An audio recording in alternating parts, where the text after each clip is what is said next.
Hello. Today on the Shrewd Dudes podcast, we are going to talk about a few different things on tonight's October open mic. Indeed. In This Week in Satire, we're going to talk about how there is a new plume of billowing smoke over Congress because they've elected a new speaker, and that means they are going to burn through unholy amounts of taxpayer money. I was using a special voice. Only to relay doom. Doom! Doom! Doom! You want me to do it, Danny? You might as well. Meanwhile, at the Legion of Doom, not now. Do it too well. In the Rants of the Week, we're going to talk about the UFC and how they're now accepting sponsorships from Bud Light because of an alignment of values. That's not going to backfire in any way. Sure. Never go downhill, never. Yeah. In the Shrewd Check, we're going to talk about Gen Z and millennials and their work ethic. It is truly horrid. Sorry, work ethic? Work ethic. So funny. So funny. So funny. Yes. Funny words are funny. Funny, haha. Haha. And then finally, in our weekly exposure, we're going to talk about some more craziness from Israel and Palestine. Because why not? It's the way it is. We have to finish off October somehow. Might as well. All of that and more on the Shrewd Dudes podcast. Here we go.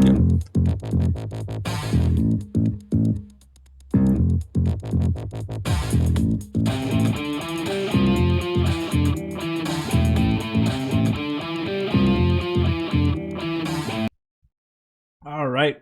We're here for another open mic night. It's on, man. Yeah. So for those who are unfamiliar with how the open mic night works, we are, of course, going to be live on Twitch and Twitter. Mm-hmm. And if you wish to join our open mic, then you are free to do so. And you can join our Discord and you can join the audio chat. Unfortunately, just because of how things are working right now, the video chat is a little awkward and it can't be shown on screen. Or at least it can. I would just have to change some stuff over. So if we want to do that at the end, that's fine.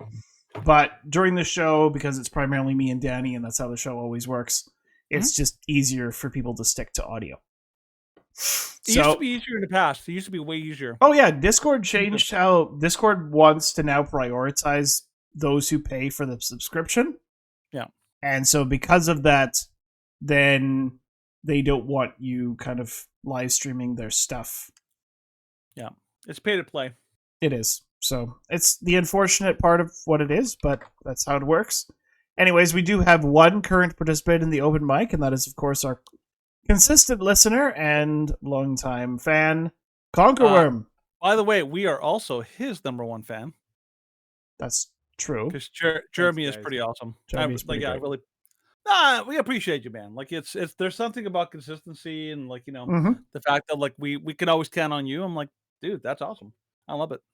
Yeah. Well, I hate to spoil it, but I'm going to be gone for the month of November. Oh, you got a big trip? Yeah, going to meet my girlfriend's parents in Korea. Congratulations, man. That's awesome. That's going to be a big trip. Also, I have some potentially bad news. Stephen might already know about this, but I will be possibly, unless something doesn't happen, I will probably be in Mexico for January. Okay. I'm gonna go visit family for like a full month in the crazy like land of Mexico. And the funny thing is, I actually thought about this recently. It would be the first time that I've been in Mexico City, which is my birth city, this century. Interesting. 1999 was the last time I went to Mexico City. So like I'm gonna see like a lot of my cousins and family, and for some of them, last time I saw them like was when they were like still kids, and a lot of them are like actually growing up and married now. So it's gonna be like that is kind of nuts. Yeah. So I haven't seen a lot of my American relatives since I think 2009. That's a long time. Yeah, it has been a while. So good 14 years. Yeah, but it's time for them to make the trip. Maybe. Maybe. Well, they were If you like could they're find out. fairly distant relatives. So Okay. People you know of, but you don't necessarily know well. yeah, I've probably met them maybe 3 times in my life. Absolutely. Mm-hmm. By the way, Stephen, are we doing the thing with the Twitter? Like, if people want to, like, ask a question and we can answer at the end of the show, you can put it there. Yes. All Now, right. where do they put it? I Or you can. can put it on the screen. Yes. So I thought about this, and I'm like, there's a lot of shows that do super chats, mhm. and I was like, what would be an easier way to do So this this? And I'm is like, so the video. Oh, hello, Shelley. So if you want to ask a hey, question for us to answer, sort of when we have our group Hello. chat moment, yeah, then you can put it. So we are live streaming to Twitter right now. maybe put it on the Twitter feed, like on the Uh, screen, so people can see where to post it. sure. On the Twitter feed, I put it on the Twitch feed. No, but like you said, they can ask your question on Twitter, right? Mm-hmm. But like where specifically? No, in the comments of that post. Oh, of like the live stream on Yeah. episode 309. Okay, gotcha. Mm-hmm. Mm-hmm. So Okay, that'll I'm gonna be post because it that'll there. be an So easy place to kind of like, okay, it's there, and then I can go back to it, and it's easy Mhm. to access. So because our Twitter page is fairly active. fair enough. Okay. Alrighty. So, um, it's been a while since we've heard from you, Conqueror. How have you been the past few weeks? I'm doing well. Nothing too crazy. Nope, same old. Just getting ready to go to Korea. That's Hey, gonna be a massive trip. Have you ever been to Yeah. Korea before? That is rad. I was there for 6 months in 2014 to 2015, and So I loved it. you are familiar. Oh yeah. Yeah, and I remember you told me, like, back when we were Bible study together, you told us that you wanted to learn Korean and you were getting a little frustrated because it was a really difficult language to grasp. Now, how has that gone? Have you gotten better with the Korean? I am still successfully failing at learning it. But are you better than you were back then? Questionably. Okay. I figure like it's a complete switch over because like going from English to Spanish to Portuguese to like a lot of these like Western languages, it's like just kind of like switching lanes rather than actually completely switching like which side of the road you're driving on. It's a completely different thing to learn Korean. Yeah, So those language, the grammar is fairly similar, but in Korea, it's like the exact opposite. you have to completely unlearn and relearn from scratch. Mm-hmm. Yeah, Exactly. it's like when I went to school and I learned how to like I was learning Greek. Greek is very, very similar to English, and so in Greek you can really kind of you can see parallels. And I'm like, okay, I see where this word comes from, and you can see words that you recognize.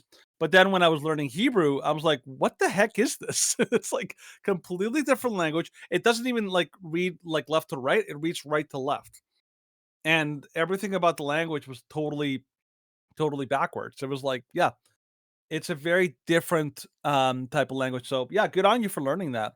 And this girl you're dating, like how long have you been dating for now? For A year and a few months. We started congratulations, in buddy. July a year ago, so And may I ask how you met? Like how like did you meet on some dating site, like on some chat room or something like that? Maybe in person? unfortunately, I kind of got fed up with online dating. I'm like, screw this, I'm done. And I don't know if somebody mentioned it or I don't know how I got on another one, but Hinge came up, and so I'm Mm-hmm. like, okay, go on Hinge, Yeah. and I'm gonna create like the most offensive profile I can from like a Christian point of view, right? I like So it. I like it. It's like like has to be hellfire Christian, have no wrath like this.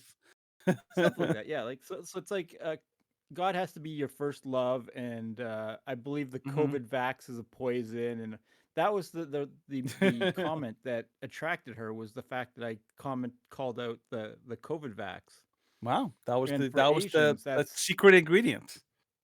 yeah, well she's kind of very unique in that, in because most Korean churches and what are very submissive as far as I the could see COVID that. vaccines and the mask wearing and all the the horribleness. So Mhm. to find somebody who is a Christian and understands what's going on in the world is pretty awesome.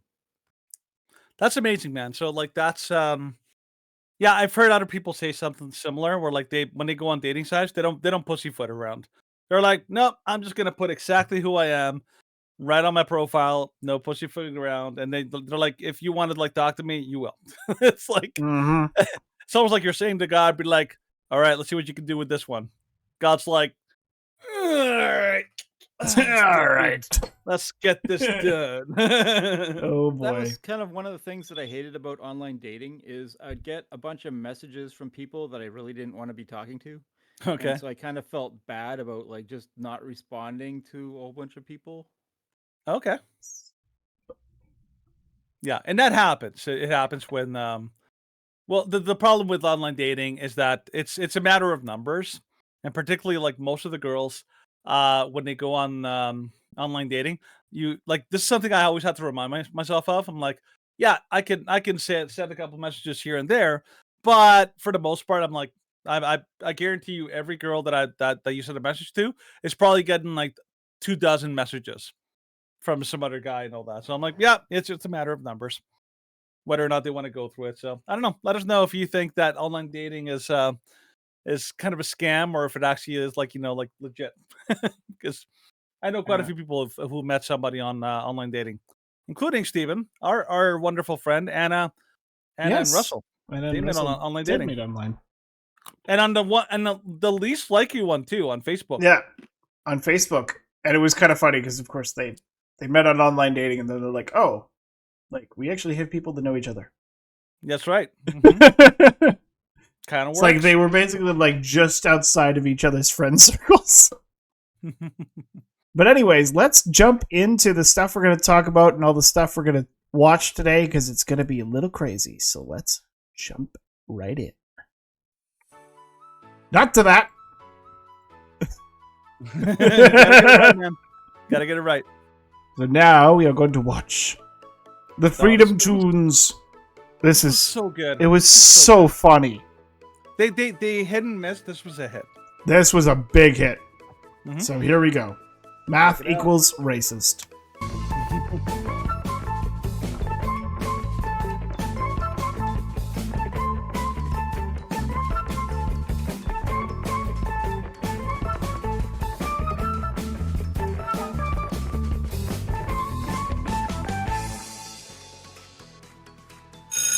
All right, class, the administration's decided we need to make math more dumb. You know, for black people.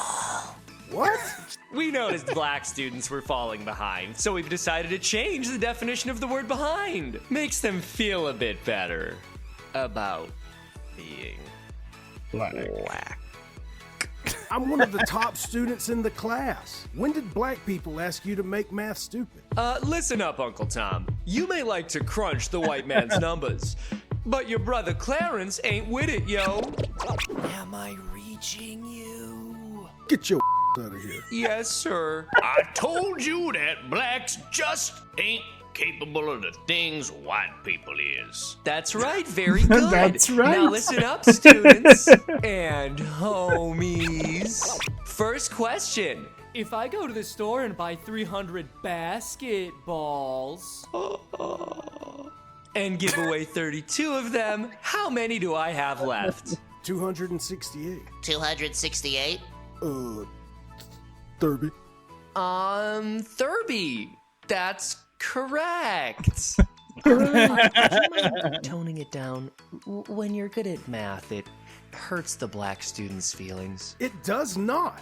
I got the answer correct too. Shut up, Cracker. I do declare their brains is just not predisposed to such kind of mathematizing as ours. I'm so proud of you for recognizing your privilege. If only the other white people in this room would. Enough. Clarence isn't learning because Clarence doesn't care. Or maybe his school sucks. But dumbing the lessons down won't make him good at math. It's just gonna make us bad at it. Oh, we got America's favorite cookie over here, huh? Regular Oreo, black outside, white inside. Do you approve of me? Does the black community approve of me? Do I have your approval? Approve of me? Would you approve of me? Approve of me? Do you approve of me? Please approve of me? Please approve of me? I realize now how obnoxious I've been. Now that I see the world through black eyes. Shut your ass. Shut up! Shut up! Shut your ass up. Yeah. That sounds like something that the Hodge twins would say. Like, shut your ass up. Yeah. Oh, man. The funny thing is, like, that is not that far off from reality. Because you hear people say, like, like they basically pander to like demographic groups, like, in such cringy ways. Did you see, like, when AOC she actually changed her accent to pander to, like, the black community, and then she changed it again to, like, pander to the Latino community? She actually, like, changed the way she talked. You ever see that, Steven? Yeah. Yeah. Yeah, I did. Or like Quite when what was it? Hillary Clinton and Joe Biden's wife, something Biden. Anyways, but they Jill? basically Jill, yeah. They pandered to, like, the Latin community by trying to talk like with like Mexicanized words and all that, and I was like, Oh, when they were talking about, like, the breakfast burritos. yeah, breakfast burritos. Everyone in the Mexican community is like, get that, God, Shut afuera, up! afuera, chica, fuera, cállate. They're like, we ain't putting up with this crap, none of this crap in our not in our space. So it happens, and it's Yeah. yep. It's always that kind of thing. It's So, always that kind of thing. Yep. Yeah.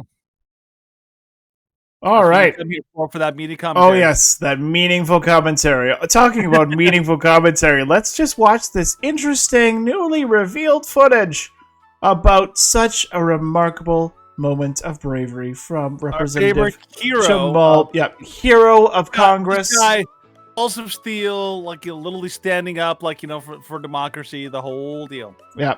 So here's Jamal Bowman and the emergency fire alarm. So brave, so beautiful. Yep. There he goes. Sees the door, tries to open it. I'm going to take off the sign, Removes the signs, and then pulls the and fire then alarm. Pulls the fire alarm. By the way, did you hear what his penalty was? They actually Oh, settled no. so he got like, he didn't get any charges of any kind. He got a $1,000 fine and a big, like, like, from the judge. You got A big tut-tut. Yeah, tut from the judge, like, he's like, don't you do it again now, you hear? By the way, for anyone who doesn't know, Jamal Bowman was kind of, like, made famous, like, this was, like, September 30th, obviously. When the House was voting on a bill, and the Democrats were desperate to, like, to stop the vote. And so what happened was Jamal Bowman pulled the fire alarm, which, of course, when you pull the fire alarm, everyone has to, like, take it seriously. So it helped to delay the vote for his colleagues. And then immediately after, he's like, it was so complicated. I didn't understand. I thought I was late and I was trying to make it to the vote and all that. And it was just so complicated. You and I actually did a video. Like, we actually showed a Freedom Tunes video where they mocked that whole idea of, like, how difficult it is to tell the difference between an emergency door and a fire alarm or something. So his whole defense was that was his defense. He just played dumb, and everyone was buying. It's like, well, it is really hard. It's complicated and all that. And this footage basically proves without a shadow of a doubt, not only did he know exactly what those signs meant, he actually tried to hide the signs. Went to pull the fire alarm and didn't even go through the door. So what we have evidence here is a Democrat congressman who lied. I know, shocker. He lied to everyone. I didn't believe it either when I first heard it. I was like, "What? That doesn't compute." They're like super honest and and trustworthy and reliable. So I don't know, man. This is the way that the world works in the United States. Right, Steve? Oh, yes, yes, yes. Oh, he is super involved here. I like it. super involved in just making a You're- little you're- post for the Your witty commentary and your incredibly acerbic my wit. witty banter. You're acerbic with this always a always Principal or Amazing. was. Not exactly certain which you're referring to there, Patriot Contrarian. If anyone understands Shucks. fire alarm, it's a school principal. Oh, interesting. It is At true. least they should understand it. They should. But, sometimes you just things get away from you.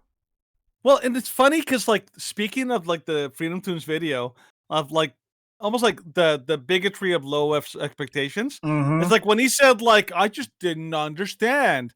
I'm like, did anybody actually buy that story? It was such a blatant lie. But everyone's like, well, he is black, so I guess it would be confusing to him. I can understand how, if you're part of the black community, you just wouldn't understand the complexities of fire alarms. It's tough, yeah. Super So, tough. Yep, super tough. it's just brutal. It's sad that this guy's getting away with it. He basically did something that should have been charged. Because he literally pulled a fire alarm on purpose in order to delay. So not only did he do something that is technically illegal in Congress, but also did it with the intent of delaying procedure. So yeah, it's terrible. Anyway, Stephen. Yep. Speaking let's of Congress, do this week in let's satire. That's right, satire. Yes, and I shall do my doom voice. Of course you will. Yes. Mentally prepare. Smoke rises over Capitol, indicating Congress has resumed setting taxpayers' money on fire. Smoke rises from the Capitol building early this afternoon, indicating that Congress has resumed shoveling taxpayer dollars into a giant bonfire.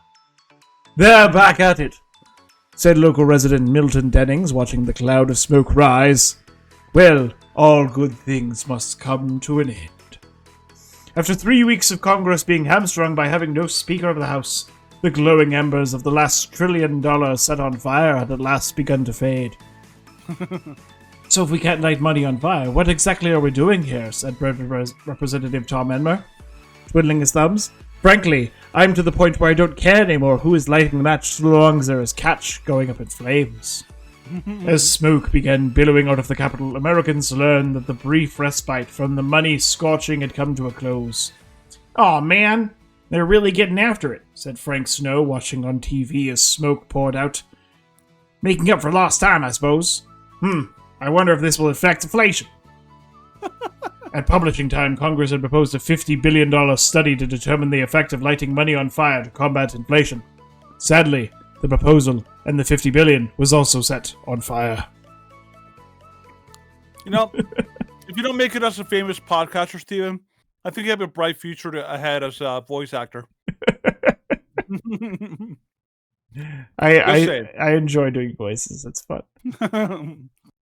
It's enjoyable. It is fun. Yep. Well, what was it? It wasn't doing voices. It was at my brother's wedding. I had a zillion people come up to me saying that I should do stand-up comedy. And that's part of it. If you can do voice impressions and all that, Yep. it's a pretty sure bet. Oh yeah. You can do stand-up comedy. Because that's one of the things that they do. They have to pretend to be a different race, or they have to pretend to be like a special actor or some kind of stereotype. Mm-hmm. And that's important. You have to be able to do voices if you want to do stand-up. So yeah, you're on your way, man. They don't like it when I do the voices. Don't understand what are you doing. Yep. So now the last thing we want to show you this week, before we do the rant of the week, I caught these this week. We didn't actually have a chance to talk about them on Tuesday, but two incidents, and we want to know what you guys think about this specific scenario. The scenario is: imagine if you're driving down the road and you're just kind of like, like, I don't know, you're just trying to go to work, you're trying to do your own thing and all that kind of stuff. And actually, do the other one first, Steven. There's a reason why I want to do one first and the other one after. No problem. The second one first, yeah. So, imagine you're just driving, I don't know, you're going to see your grandma or something like that. All of a sudden, you're surrounded by a mob of angry, leftists. Mm-hmm. What do you do? And what are your options when they start getting a little bit feisty? Mm-hmm. All right. So, by the way, this video was like a bigger picture of there's people who post just the video of the guy afterwards. But I want you to see what happens here. So these are leftists, and by the way, Palestinian leftists, because they have a Palestinian flag, and they're basically blockading roads, which is their favorite tactic. And they're blockading a road, they're blockading a highway, and what happened is, there's an elderly man who's in the car, and watch what happens when he basically tries to drive through. Like, for whatever reason he needs to get through, they're just blocking him, but watch what happens. Okay, here we go. Hold the volume.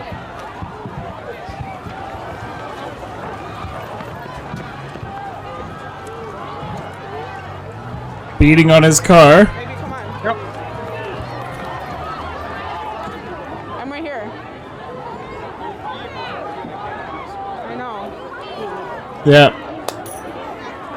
Choosing an awkward way to get out, I will admit. I would have aimed for the right. Oh, look, they got the door open. They got the door open there. That sounds like a better than That window.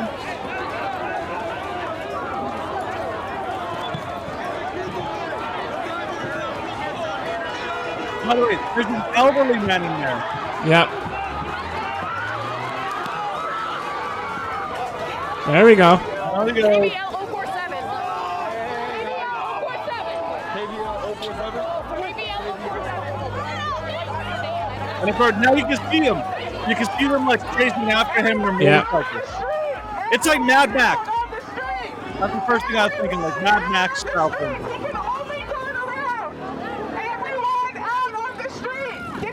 Now they're chasing him down on foot. Entire mob of people. Yep. Jeez, like, look at that. It's like, imagine being the man in that car. Mm-hmm.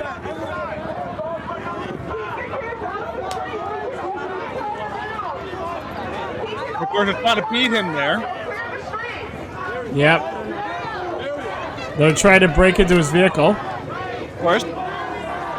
Now he's forced to basically flee. Yep. So he turns around. Goes the other way. Yep.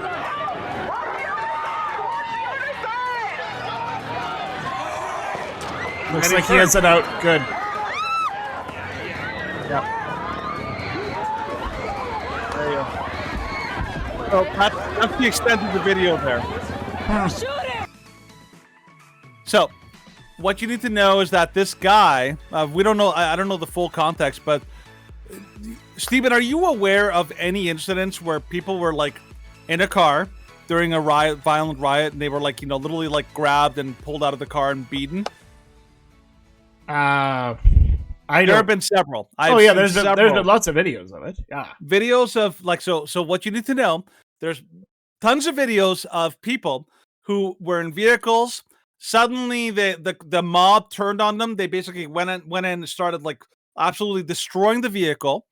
And then they basically like, they managed to drag the person out of the car, and they started beating them. And I think some people died. So you have to remember, people know about this. They know that these crowds are literally crazy. And that once they start, everyone piles on, and then it becomes like an out of control nightmare. So keep that in mind when you look at the second video. Another video of another protest. This actually happened, and tell me if you think that the driver reacted appropriately, or if you think that he was totally like what options did he have? So like you can maximize it and play it.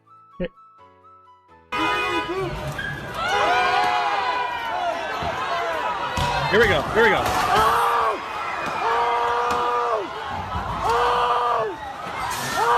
There you go. Drives off. Oh my God! Oh my God! Yep. God! Where is God? Where is God? Where is God? There's a girl on the ground.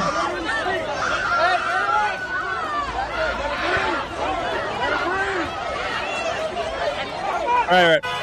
We'll go back to the beginning and just show how this started. So there's a car that just trying to start up, and then the girl somebody walks in front of it with her bike. and then he nudges her, and suddenly everyone's jumping on the car. And the guy's like, Yeah. now I don't know the race of the person in the car, but if it's a black person, I'm sure he was yelling, "Oh hell no!" like, No. that's what I'm thinking. He was yelling like, "Not on my watch! Hey, come take me out!" And just ran off.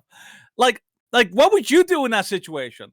Oh, 'Cause, like if your Right? car, like if you are being confronted with a violent mob, and if they are starting to attack you, if they're starting to attack, especially like if I was by myself, I would try and kind of like slowly escape. But if the kids were in the car, like pedal to the metal, like don't care.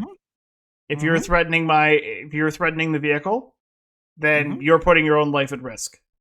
And that's probably what happened here, by all video evidence that we see here. And these individuals, the individuals on the left, who go to these rallies and deliberately try and to blockade traffic and then to harm individuals that try and get through, it is completely reprehensible. Did you guys happen to hear what was said at the end of the very first video? Which one? The one at the one with the guy driving the drone? Yeah. What happened there? What did you At the hear? very end of the video, somebody yelled, "Somebody shoot him."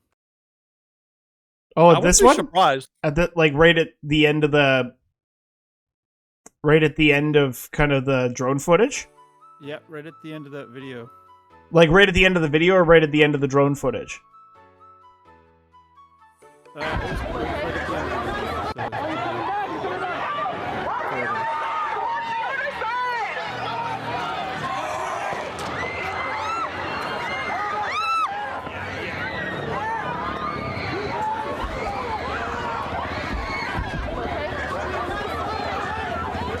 They're shooting! Yep. There it is. Did you hear it there? Shoot him. Yep. Shoot him. Which I'm not shocked. Because, Yeah, oh no. Doesn't show me at all. I mean, okay. They were talking about it on Timcast, and they were saying there's a weird phenomenon that happens in crowds, in mobs. Mob mentality is different than regular person mentality. I remember I mentioned this before. When somebody's in a crowd, in a riot, you have this belief in your head that somehow everyone else is doing it, and so you believe, oh, I guess the rules no longer apply. It's like you believe that you are in a temporary episode of the Purge. So if you're on the street, you see a whole bunch of people running into a store and stealing like iPhones and all that. You'll join in. You'll just naturally join in. Or if you'll see a bunch of people chasing somebody and yelling, "Get him!" you'll just join along. You don't know who this person is. You don't know what they've done wrong, but like, oh, everyone's going after him, and so you'll just join in. Or if you see a bunch of people on kicking this person on the ground, and be like, kick him, take him out or something like that, you'll just join in. It's literally a documented thing, and so you have to be extremely careful in mobs, because mob mentality has a way of making people act like animals, and I mean that in the sense of it's a herd mentality. You just follow along blindly. You don't even think about what's actually happening or the morality of it. And so this is when people get blindsided by swarming. Like people literally all converge on you at once, and they basically take turns kicking you or smacking you while you're on the ground. This is these kind of things are really dangerous, and they're usually populated by people who believe that might makes right, and that they're justified in hurting anybody who is on the other side. So I can legitimately understand why people are like, when you're in a car, and if the crowd has turned and they're now trying to smash your windows and smash your car and trying to break into your vehicle, I can legitimately understand why people are like running.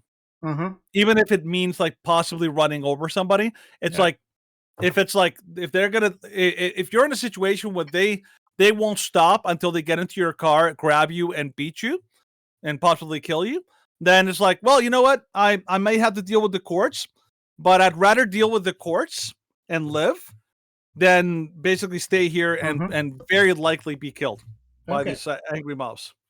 Interesting little commentary that I've been kind of keeping track of because I've been posting stuff on Twitter. So we're actually going to be sort of breaking some live news. What's that? The United States has attacked sites in Syria. Really? Syria? They have launched airstrikes against Syria. Wow, that's crazy. So here's some kind of stuff going on Check this out. from the Associated Press. So from the Associated Press, United States strikes Iran-linked sites in Syria for retaliation for attacks on United States troops. Pentagon said in retaliation for a slew of drone and missile strikes against U.S. bases and personnel. Strikes reflect the Biden administration's determination to maintain a delicate balance. They want to hit Iranian-backed groups suspected of targeting the United States as strongly as possible to deter future aggression, possibly fueled by Israel's war against Hamas. Possibly fueled. Possibly. Also working to avoid like inflaming the region and provoking a wider conflict. Information about the specific targets and other details have not yet been provided. That's crazy, man. World War III? Maybe. It's not like Biden really wants to avoid it. No. He definitely wants it. Yeah. I mean, Steven, we can afford 3 different wars. It's totally fine. We have like unlimited funds. Like unlimited money and unlimited people. We just throw people into the meat grinder. It's fine. Everybody wants that. Oh yeah. Everybody wants that. We'll see. I don't know. A lot of people are saying, like, you know, this is the conflict that could drag us into World War III. Yeah. It certainly could. It's much more likely for this to drag us into World War III, and especially conflict that is linked directly to Iran. Yeah. Because Iran actually does want to attack the United States, or at least harm them. The Russians don't. The Russians are just like, well, we want to increase our territorial presence. Yeah. But we don't want to anger the beast that is the United States. I'm sick and tired of like Nikki Haley saying like, if we don't throw all the money we have at like into Ukraine, then Russia's gonna attack NATO, and then we're at war. It's like, are you serious right now? Yeah. Do you think Russia like is literally like it's such a dumb talking point? I'm like, at least keep it within the realm of reality, rather than being like, you know, like, oh, they're gonna like attack NATO. I'm like, why on earth would they do that? Why would they do that? That is the worst possible idea ever. Like, it's keep it real. Whereas the war in the Middle East could legitimately like break into that because China is very heavily backing Iran. So they definitely have a stake in that. And Russia is very heavily backing Syria. So, like, don't underestimate the possibility of this devolving into a massive mess, into a giant quagmire, into FUBAR. Into FUBAR, yes. Into FUBAR. Get out of there. So, well, let's speaking do of our FUBAR, speaking of FUBAR situations, let's talk about the UFC. Red alert.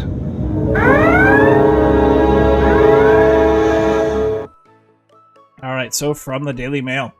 UFC fans threatened to boycott the sport after it announced the $105 million a year Bud Light sponsorship deal as supporters continue to fume at beer company for using trans activist Dylan Mulvaney in advertising campaign. So they've threatened to boycott after his latest partnership. Dana White recently announced a huge sponsorship deal with Bud Light. And the brewer was formerly the #1 best-selling beer, as we know, but has since lost that ranking after partnering with trans activist Dylan Mulvaney in April. The multi-year deal with Bud Light is reportedly worth over £87 million per year and sees the two organizations reunite with each other after Anheuser-Busch and Bud Light were the sport's original beer sponsors more than a decade ago. However, the renewed partnership has sparked outrage from some sections of the UFC's dedicated community who believe Bud Light is trying to regain their previous reputation by returning to the sport. The investment would give the company significant presence in the octagon, with their branding domination a large part of the floor space, while also being used on other sponsorship material. So, the fallout from the Brewers' previous partnership with Mulvaney has caused evident irreversible damage with some fans that are now threatening to boycott the sport as a result. So yeah, like this is a situation, and it doesn't mention it in this article, but Dana White, when asked about it, Dana White said, "Oh yes, we're doing that because we have a values alignment with Bud Light." Mm-hmm. Which is exceptionally questionable. Like, if he was just doing it for the money, it'd be like, okay, yeah, it's a lot of money. Actually, like, that's what what's his name, Timpo was saying on the show. He was like, oh, he must have gotten a lot of money for this one. Like, Yeah. that's a pretty good reason. And I'm like, yeah, I can see that. Yeah, like, if it was just, like, if Dana White said, it'd be like, yep, it's for the money. I don't agree with what they've done, but it's for the money, and they're trying to restore their brand. Maybe. Like, we'll take their money, and they can advertise. We're not going to stop them. Yeah, But- go to I don't know if you can do this, Steven, really quick. Maybe add a new tab. Go to what is it? Twitter. Just type in Charlie Kirk, Dana White. They have like a small, like 1 minute clip of the of Dana White's kind of like, comments. I want to see what people think about this, because I'm like, here, just type in Charlie Kirk, Dana White, and it should come up. Right here? where is it? No, go Ron Filipkowski. Okay.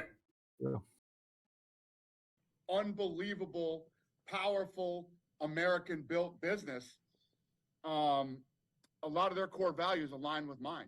As far as military, I'm a big supporter of military and law enforcement. I love their their thing that they do. Folds of honor. Yeah. Exactly, where they, they've spent like $44 million over the last however many years for scholarships for fallen heroes, whether it's military or first responders. And I could go on and on for days about how much I am aligned with Anheuser-Busch. Hey, whenever there's a big natural disaster in the United States, they turn the plant into a water bottling factory, and they've done like 100 million bottles of water for people in need during natural disasters. So as we got down to it, we started to talk, and I met with the CEO of Anheuser-Busch. It was a no-brainer for me. Yeah, and so look, a lot. Yeah. Okay. So that's his rationale for, like, he's like, our values align and all that kind of stuff. Charlie Kirk asked him later, like, hey, so a lot of people are saying that you're doing this for the money, or maybe like you're like, they're telling you what to say or what to do. And he's like, nobody tells me what to say, and nobody tells me what to do, and I don't need the money, and like all this arguments, right? I think what it comes down to, I listened to the whole interview, and I encourage you to go check it out too. What it comes down to is Dana White is basically trying to argue that hey, like Anheuser-Busch and Bud Light, they do a lot of good stuff, and like they're a good company because they support conservative causes and all this other stuff and all that. And Charlie Kirk was saying, like, well, what do you call that? What do you call a win if you've, like it's essentially he's arguing like, well, we've let them suffer long enough. Time to call it off. Time to kind of maybe like, let's just kind of let them off the hook this time and all that. But I think the problem with both Charlie Kirk and Dana White is that they don't get it. They just don't get why people boycotted Bud Light in the first place. And that's the problem, is that they think it's like, oh, those mean old conservatives, they're just too tough on Bud Light, but they're really good at heart, and they really are a lovely company. But they conveniently ignore that it's not just the Bud Light, like the can, is that Bud Light doubled down. They doubled down several times. They had Yep. many opportunities to apologize, many opportunities to make it like a legitimately decent statement, Mhm. and they just kept Or trying to they're- no. pander. Yeah. Yeah, they They kept- pandered. They make commercials. They, Mhm. Well, they Yeah, go, kept they Steve. kept pandering, and of course, like all of those things that Dana White was saying. Yes, they're good things.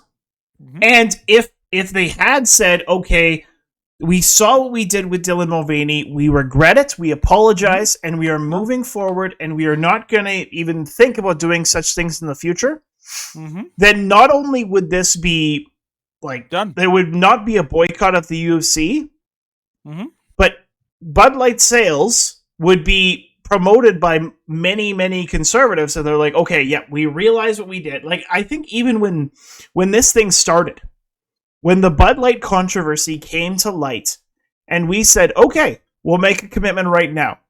If Bud Light or if Anheuser-Busch comes out publicly and publicly apologizes and says, we realize what we did, we do not believe that men can become women, there are two genders, and we support yada, yada, yada. And it was a serious mistake partnering with Dylan Mulvaney, because Dylan Mulvaney makes a mockery of men and women and everything in between, and is a terrible and individual. advertises beer to children. Yeah, and advertises beer and other harmful things to children. And if they had done that, we had both agreed that we would have a Bud Light on air. Yeah, absolutely. And I think there were many, many other conservatives that were like, yeah, we're going to do that too. Like, if you apologize, we will make a concerted effort to promote your brand because you've realized what you've done, and then you're willing to actually take a stance. But right now, what Bud Light has done, what Bud Light has continued to do for several months now, is they're like, well, we're gonna walk it back a little bit, but we're not gonna make an outright apology, and we're just gonna anger everybody. And so there are some places in the United States, there are many gay bars that are like, nope, we're not gonna sell Bud Light because they made too of statements and they walked away from being inclusive. And then there are many conservative locations that are like, no, you guys haven't really walked anything back. Yep. It's been a fake non-apology the entire way through. And so Bud they Light keep is making, like, floundering. ads. They try to keep buying back the supporters. Like, they made that Harley Davidson kind of like thing a while back, and that And made the one with like the Budweiser the Budweiser horse. Yep. They try. Oh, that was so bad. It was like the 9/11 remake ad. Yep. And people just looked at that, and you're like, you guys, like, oh, This is it's like- disgusting levels of pandering. it got to the point where it became like it almost became a middle. It did. It became a middle It finger. did. It was like, it's not that they're not even addressing it. It's that they did address it, but they basically tried to like buy you off with like they treated us like we're idiots. Now, I think the thing is, people aren't mad at Dana. They're mad at Bud White, and they're mad at Dana not because they feel he sold out, but because they feel they're basically giving Bud Light an out. That's why people are upset about this, because you're basically giving Bud Light, but you're like, oh, you know what? All the crap and all the like, you know, things that you basically did to your, like, you know, your customer base, and all the ways that you basically tried to, like, you know, gaslight them into feeling like oh, we're the bad guys or whatever. Like, oh no, that doesn't matter. I'm gonna give you an out, and I'm gonna let you basically rub it in the face of like one of the most conservative sports leagues in America. And so the people who want to watch their sport have to have that rubbed in their face. Like, that's what I think Dana White doesn't get. He said on the interview that, oh, I could have gotten money from like tons of different, like, you know, like advertising. Get it. Like, then get it. Yep. Like, why did you go with Budweiser? Oh, we align in mean that you're aligned with people who basically, like, you know, throw the middle finger at their entire That customer spit base. at conservatives, and then basically call it like they pee on us, and then they say it's raining. Yeah, and they're like, like, oh, it tastes good though. Say it, say Yeah, it, say it tastes good. Say it. It's like, no, No, we will not. Get away from me, you monster. So, yeah. So I don't know. I don't think that we're gonna see much of a boycott of UFC. No, because it's not there's going to be not really nearly many that options. No, You don't have options with the UFC. And I don't think people are really mad at Dana White. They're just still mad at Bud Light. But I'm curious to see what the fighters will do. Yep. Because the fighters are some of the most like incredibly based. There's definitely a lot more staunch conservative fighters in the UFC than in many other sports. Like, of course, in other sports, like we saw the NHL reverse their ban on Pride tape this week because one player had Pride tape on their stick, and the NHL considered it for like 2 days, and then they're like, we're not going to do anything to punish him. And it's like, okay. So what if players take it further? Like, you're basically just opening the door for further issues. And yes, like, players should have the speech to say what they want.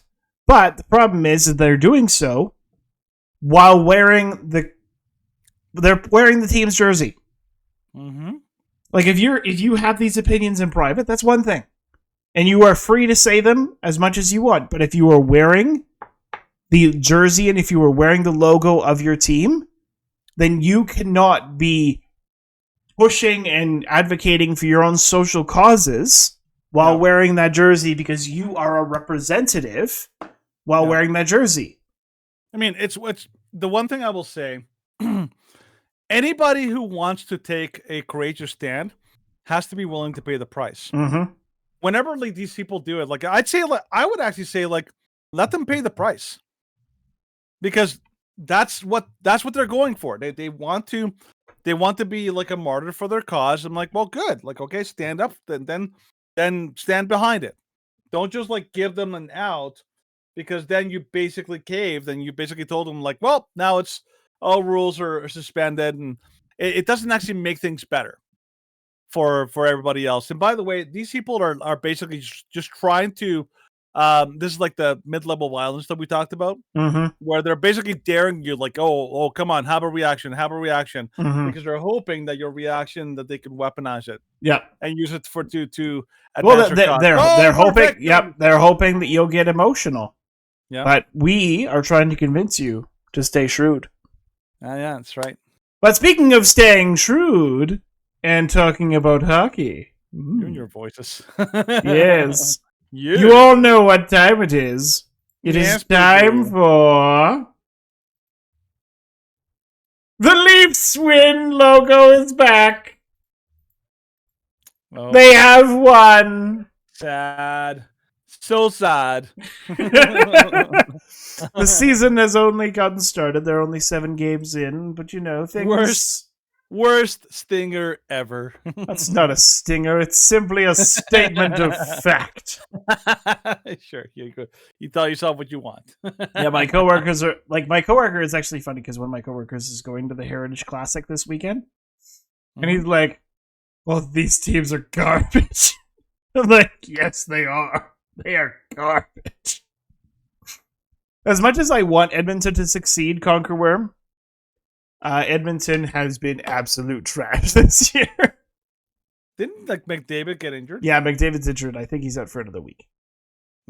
Oh, so not like a big injury. No, it's not a huge injury, but Just still a little bit. Like I think Edmonton is playing tonight, and I think they're okay. I'll quickly check their record. I believe it's I believe it's 1-5-1. All right. It's the Oilers are playing tonight. They are currently down 3-0. Wow. And they have a record of 1-4-1. That's pretty sucky. So looking to have a 1-5-1 record tonight. Yikes. Yeah, yikes is right, actually. Yikes is right. They're not just sucking, they're pretty much giving sucking a bad name. Yeah, giving sucking a bad name. But speaking of giving sucking a bad name, let's jump into the shrewd check. It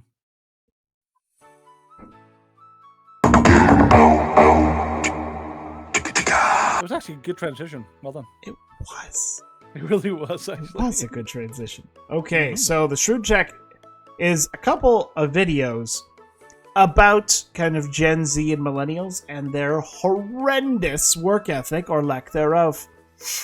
So from Business Insider to start, a college graduate who just started her first job shared the shock and upset of working a 9 to 5.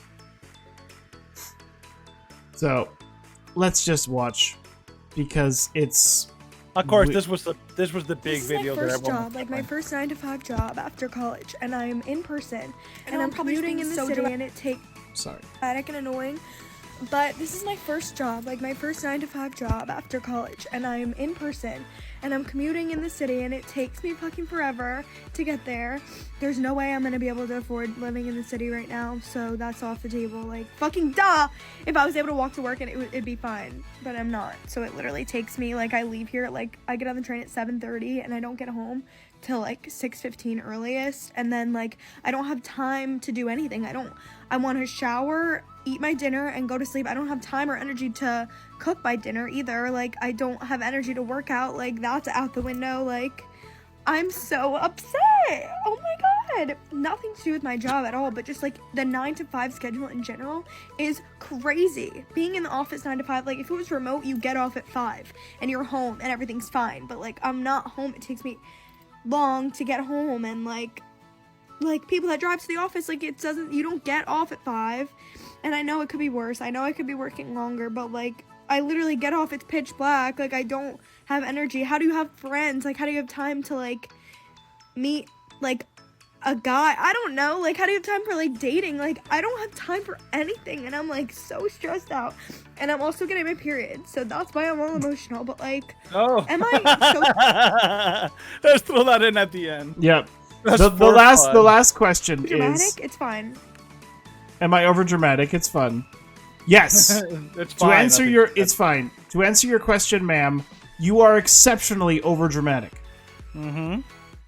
Like, let's just consider this, because Danny, you and I. So I think you start at 8 a.m. Steven, consider it. 8 a.m. Yeah. I basically leave the house at 8 a.m. because I have to be at the truck at like 8:30. So Okay, and Typically I start at 7 a.m. Okay. Pretty soon I'm going to be starting at 5 a.m. Yep. Yes, starting at 5 a.m., it's going to suck. It's going to suck to start, but I'm also going to be done at 1 p.m. Mhm. And this woman is like, oh, like, I start work at 9 a.m. and I'm done at 5 and I'm not home until 6:15. And I'm like, okay. That gives you quite a bit of extra time at the end of the day. Like, even if you're getting 8 hours of sleep and you're leaving your house at 7:30, means you could probably get up at 6:45. Means you can still go to bed at around 11.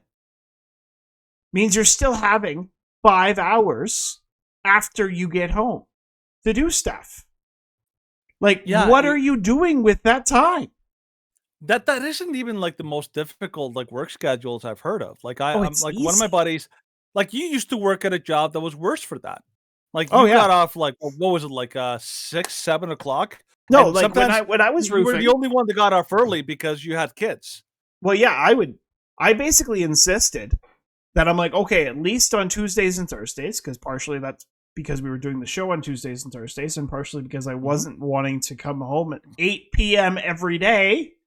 Because this wasn't a 9 to 5. This wasn't an 8-hour work shift. It was a 13-hour work shift. And it was Lots of people I 5 know days a who work week those. at 12 to 13-hour days. And yes, those days you come home and you're like, yes, I'm actually exhausted. Yes. But I'm doing it because I'm not doing it for myself. And that's one of the main problems. And like you might not, like you won't have this as intrinsically. I think it's, you're older than me, and typically the older a person is, they have more Much maturity. wiser. Yes, there is wisdom in age. I will admit that. I'm That's getting right. gray hair, so like. Hey, join the club. But the older one, and like the older generations typically have, the older one is, they typically have a better work ethic. And I've definitely noticed that amongst my coworkers. Like the younger coworkers, the ones in their early 20s, usually won't show up as much. Usually will kind of be like, oh, like, why do we need to do this? Why do we need to work so hard? Why don't we just kind of coast along and do whatever we want? They're like, no, like we're trying to do something. We're trying to achieve a good job, like do a good job. And, you know, like some of us are actually trying to proceed and like get improvements. Get better. And get better. And of course, not only get better, but be recognized for our contributions so that we can participate in even more specific and targeted work and skilled work. Well, it also makes me wonder, like this girl was saying like this is her first job after like school. After or something college, like that, yes. after college. And so it makes me wonder, like, first, what does she go to college for? Like what was her training, right? Because like there's a difference between people who go to college for a practical job and people who go to college just for the experience. My guess is that she went to college for the experience because now she's facing up to the unfortunate reality of what life is like when you're not in Party Central. Because like, you know, like part of the problem is that colleges, it's a totally different life. You're basically, you have classes that you can go to or you can skip depending on how, like, you know, easy it is to kind of like just skim by. You sleep in pretty much every single day. You're all partying all night. And so basically it sounds like, and of course, this is the most common, like, you know, take that I'm sure people like have on her video. It's like, it sounds like the party's over and she's mad that she can't basically like live. Yeah. That life isn't a free ride anymore. That's what it sounds like. And that's what I think it sounds like she got used to. Like first it was like she was probably very spoiled with their family, with their parents, never had to work probably never even had to do chores, I'm guessing. Like that would be a decent guess, that she never had to do even like the slightest chore. And on top of that, when she went to college, she probably never had to do anything like really remotely difficult, especially because she is a decent looking girl, which means she probably got by, like, you know, got a lot of perks from her looks generally. And so I don't know. Like, I feel like this is the kind of attitude you're going to get all the time from like these new kids. They feel like entitled. Oh yeah, they don't it's such entitlement that like, cause she said it's like, oh yeah, like it was easy, like, cause I think she was doing another job or she was doing classes went from home during COVID. She's like, oh, it was so easy, like I didn't have to go in and I could do this. And it's like, well, okay, like yeah, there are benefits. There are some benefits to working remotely. Like, yes, you save money on commute, you save this, you save that, but isolation is a detriment in itself. You are not going to have the same level of productivity and the same actual work environment and the same benefit to working remotely because you're not going to have anywhere near the same level of collaboration. Like you have like, we even notice it during the show. Like you and I do the show from opposite ends of Calgary, essentially. Yeah, essentially. And there are plenty of times during the show, because we're in separate sides of the city, because we are operating remotely via the internet, where we are going to start talking at the same time, and we are not going to be able to communicate as efficiently and effectively because we're not in the same room. And we're not having that eye contact and we're not having that back and forth and using social cues and kind of nonverbal communication. Yeah. And when you do not have that, you are not going to be as productive and as effective in a team environment. Like, yes, if your job is entirely solo, if you're just like, okay, I'm going to be buckling down, I'm going to be doing this, I have my own project and that's all I'm going to be working on and this and this and this. But if you constantly have to be working in a group, then there is no reason that the company would waste time and money letting you work from home when you'd be more effective working in a group in person, and you can actually brainstorm and have effective communication instead of just kind of having this jumbled mess of trying to connect over Zoom and then having possible connection issues and then internet problems. And like, yes, commuting is a hassle. I get it. But it's a part of life. It's a part of like, part you know, of like life. work. It's something that is built in the entire thing. Like, by the way, Stephen, well, I want to make one point, but can you bring up that Twitter thing I put on the chat on Twitch, because this is exactly what this made me think of. Like when I saw this girl like going on her thing. So one thing I wanted to point out is that she's in an entry level job. This is her first job out of college, and she expects that she's going to get like high pay with very little amount of work. And I'm like, no, that's not how this works. You have to earn it. You slowly start off entry level at a company. You work your way up, or you like build up experience, and then slowly you get better and better jobs and better offerings as you go. Everyone I know knows this. You start building up savings. You start building up like a rapport or whatever. Get a higher level position, and so you basically get a little bit more like of what you want, which is like more time and more flexible schedule and maybe like a little higher pay, so you don't have to work as much. But that isn't something you get right away, and that's the problem. Is that she went into it thinking like I deserve everything, and so like you've seen this, right, Stephen? Yeah, I've seen it, but it's good. Yeah, it's good.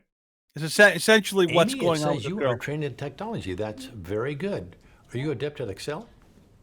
No. PowerPoint? No. Publisher? Not really. On her phone, of course.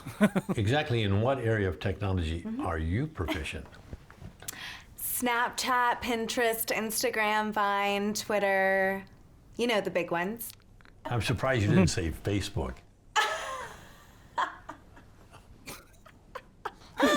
That's for old people, like my parents. That's funny. Well, That's Amy, when you're funny. working for me, So funny. you have to have those kind of research skills because I'll send you things for you to comb through and get the answers and send them to me. So for that, you got to be really good at technology. For stuff like that, no problem. I'll just ask Siri. You'll just ask Siri? You know, Siri tell me this, Siri find me that. We're all good getting you the answers. Tell Siri I want you ready to go at 8 sharp each and every morning. I don't understand What don't you understand? what you just said. You don't understand be ready to go? No. You said 8, right? Yes. 8 like In the morning 8? Mm-hmm. Yes, in the morning. Yeah. That kind of doesn't work for me. Who gets up at 8? I do. I do. Skype with my French boyfriend in Paris until like 3 in the morning. I don't even get to Starbucks until like 10, where I order my grande chai tea latte, 3 pumps, skim milk, light water, 2% foam, extra hot, but not too hot. So if it's okay, I work best in the morning at 10:45. Wow. Wow. Amy, I don't think we're going to be a good fit. Why are you so negative? I can sense your hostilities, and right now I am not feeling very safe. Not very I've been safe at here for over 5 minutes, and the only nice thing you have said to me was nice resume, which I typed all night for this meeting with you. You've given me no guidance, no validation, no encouragement, no supervision. Is there an HR director somewhere?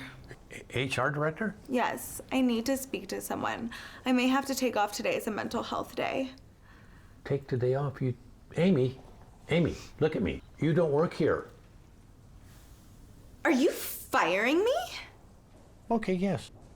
Okay, yes.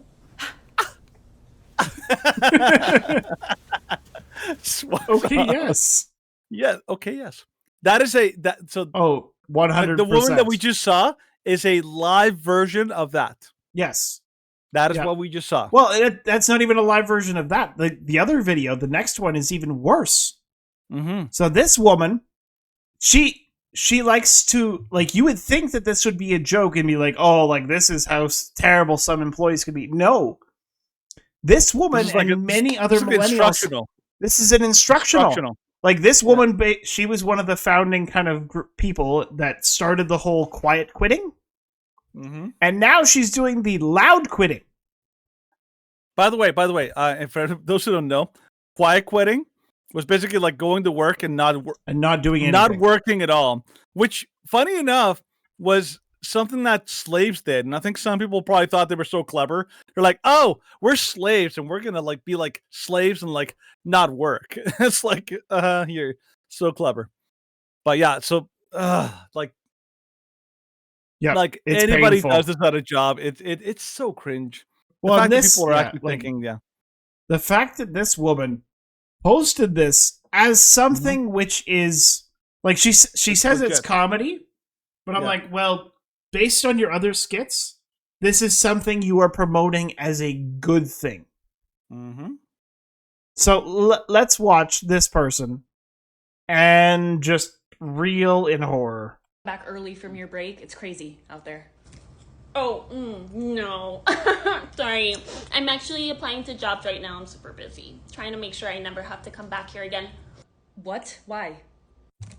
Oh, because I'm miserable. Mainly because of you. You're the worst. Excuse me? If I had $1 for every time you make me question my sanity, I think I'd be retired and be able to escape this perpetual state of misery. You take advantage of us like a corrupt politician makes false promises. Okay, that's enough. Hello? Oh my god, hi! Yes, I am available tomorrow for an interview. Okay, yeah. Really looking forward to it too. Okay, thank you. Okay, alright, okay, bye. Oh my god, I'm glad you're still here. I won't be able to make it to work tomorrow. Sorry. Just a heads up. Veronica, this is oh, it's time for me to clock in. Hopefully for the last time. I need you to come back early. Clock in for the last time. Yep. This is a good representation of the old adage, the left camp meme. Mm-hmm. I mean, like, this is basically like the fact that people think that this would be funny is so cringy. It's not even that. So it's not even clever. cringe. No, not even clever. It's just well, like, how, she's how trying. How obnoxious obnoxious can I be? Oh, how obnoxious can I be? And then her entire point is like, oh no. The horrid person, the awful person in this encounter is not the employee who's basically just like, I can act however I please, and you have to accept it. Anytime. But the horrid person is the boss, apparently. Mm-hmm. Even though the boss is being totally reasonable, and yes, hello, Generalissimo, welcome to the stream. Very interesting. Hey! Yep. But the horrid person that this person is trying to represent is the boss for making basic greetings from Israel. Oh, dang. We have some interesting questions for you. we always it's been this way since the start of October. Every single stream we've had interesting. It's 17 a.m. There is no such thing as easy.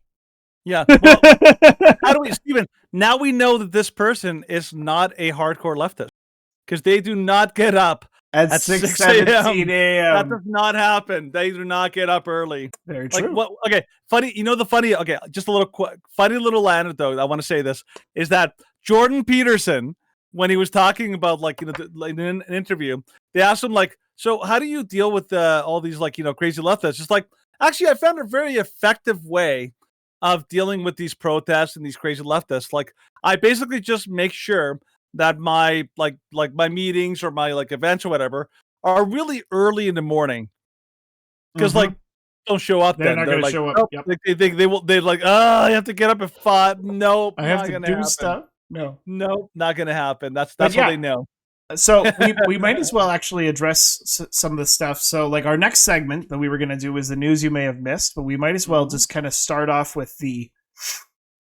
Do you want to kind of switch topics? So first off, Generalissimo, I don't know exactly how much time you have, but if you're willing to kind of entertain us for a little bit, we do actually. So update. yes, so tonight, the last Thursday of every month, we do an open mic night.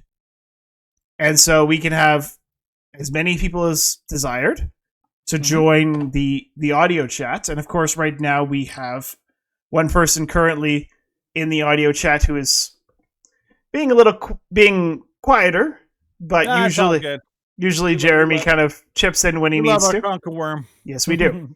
So if you're willing and you're up for it, okay, you have no mic. That's fine. Nah, That's it's all fine. good. All good. All right.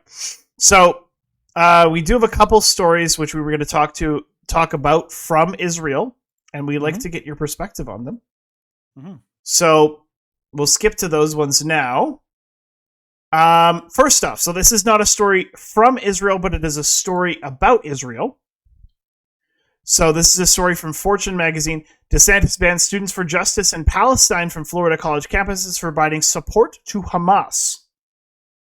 So the attacks on Gaza have intensified. Some college students have expressed solidarity with Palestinians, resulting in swift censure from some Jewish academics and even some prospective employers. But Florida has gone further in saying Students for Justice in Palestine is supporting a terrorist organization. That's actually not what they're doing. I was watching the Timcast IRL yesterday. Students for Justice in Palestine is purporting to be part of Hamas, and they are part of a distanced organization. They are I forget the term that they used. Parody? No, well, it is a parody, but they stated that they were essentially the varsity Hamas. Like they were the Hamas brothers in North American soil. And it's like, okay, well, if you're doing that, then you are actively purporting to be a part of a terror group, and that is a criminal offense. It would be like saying, like, hi, we're the KKK club. Mm-hmm. Or we're the Nazi sorority. Like that's basically the equivalent of what they're doing. Well, and what they did, that's called slow jihad. Ask France. That's true. It is coming. It is coming. Yeah. And of course, we're seeing some kind of interesting things here in Canada. We've had protests. Well, there have been protests across North America because we're from Canada. And there's been protests pretty much every day in our city. And there has been, I think in pretty much every weekend protest, there's been violence. Mm-hmm. Of some sort, yeah. Yeah, and we've had issues, past few mayors that we've had in our city have looked the other way at Palestinian violence against Israelis. There was an incident back in 2013 when our former mayor basically instructed the police to not arrest Palestinians that hospitalized Jews that protested them. Mm-hmm. So, and then it ended up being so that Ezra Levant, who runs Rebel News here in Canada, and he eventually put up essentially a bounty on the people's heads who were basically responsible for who were responsible because the Calgary police had implied that they were not going to do anything, and then the Calgary police were essentially forced to do something because they did not want people resorting to vigilantism. I'm like, we forced their hand. I'm down for it. You know what? We kind of need a Batman in the city. Yeah, you have to say it. We need a little bit of a Batman. We do need a little bit of a Batman. So, but yeah. So this is what they did. This is Students for Justice in Palestine. They were raising money for toolkits for the Students for Justice in Palestine, so they could enact their goals here in North America. So the rule that DeSantis was using was that he was ruling against funding terrorism because they were openly advocating for it. So we're against that, and I'm glad that DeSantis did this. Like usually, of course, you and I are very open for free speech. Yeah. And if they were not raising money for terror, then I'd be like, okay, let them say what they want to say. Let them show how horrid they are. It's funny that people when even like popular TV shows like Brooklyn Nine-Nine, they have no problem basically having a really negative view of ISIS. There was like an episode of Jake Peralta. He was in prison and he was like trying to join some prison gang. ISIS. Like, what are you guys called? ISIS. Nope. Just kept walking, right? Kept walking.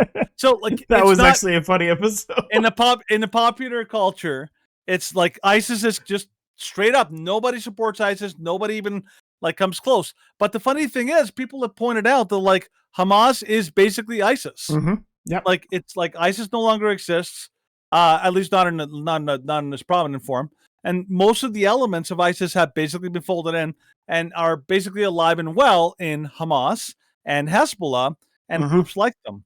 And so the idea that people don't see the similarities between ISIS and Hamas is because they have their eyes wide, completely closed. So Gerald, so he says that Hamas is smarter. I will, like, yeah, I'll admit they're well funded. Mhm. Yeah, I'd be curious to find out how like, I'm not saying I don't believe you. I do believe you, Mhm. but I'm just curious as to how they operate because I'm not sure. Yeah. Their operations. Like That's on big. okay, so like I know this is gonna be difficult because generally Smos Chat. is on chat. Yeah. So this might, and if you feel uncomfortable answering any of these questions, so do you have family or friends that have been affected by kind of the attacks and rocket stuff that's been going on? And what part, if you don't mind me asking, what part of Israel are you in? And how close? 2 friends killed and 2 kidnapped. That's actually been, like, from the interactions that we've had with several Jews and Israelis that we've discussed with. You're in Tel Aviv. So it's been a fairly common thing. We've had, there were 2 other former Israelis. I think they were both living in the United States now, but they both had family and friends that were killed or fighting actively in the conflict.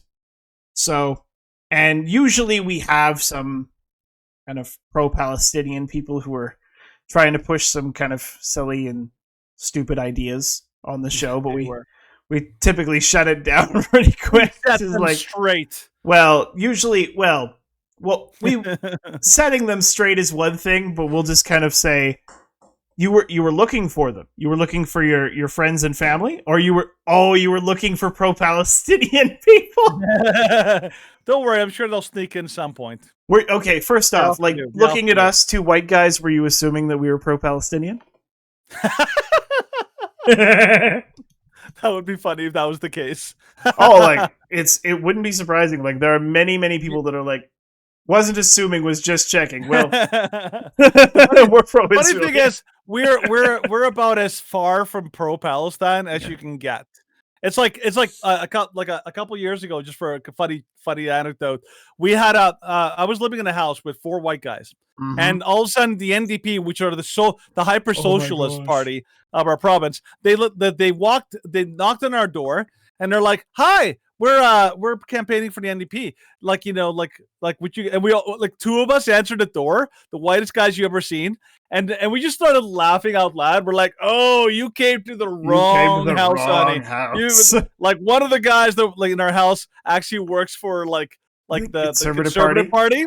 Like two of us are like are hardcore, like politically, like, active, and all of us are hardcore conservatives. You are not going to make us support the NDP in this house. And I would say the same thing for Israel and Palestine. We are way too well informed to basically fall for the propaganda of the pro-Hamas, pro-Palestine, everything kind of, like, thing. The more well researched and the more well informed you are about the conflict, the less likely you are to support groups like Hamas, because that Hamas operates like a terrorist organization. Yeah. The media operates like they carry water for Hamas, and they basically spread the lies that allowed them to keep operating, and it's just basically one giant, like, operation. So yeah, like low level voters, low level people will support the cause because they're easily taken in by the propaganda. They're like, "Oh, they're victims. We have to support victims." It's like, "Oh, the children." It's like, well, no, they're not victims. They basically, like, full on went on the offensive. 2, they use children and women and all these kind of people as human shields. So I'm like, but we're not pro-Palestine. Yeah, like, and we're like, yes, everyone who cares about human life wishes that the collateral damage was 0. Everyone, absolutely. Like, I'm sure Generalissimo will totally agree with this, that he 100% wishes that there wasn't any excess casualties in the attacks to eliminate Hamas. Because that's what decent people want. However, unfortunately, the way that the reality in the conflict is, and the way that the reality in the situation is that these individuals from Hamas and these individuals from Hezbollah do not want Israel to look good. They want them to look bad, and of course the UN carries water for these terror groups.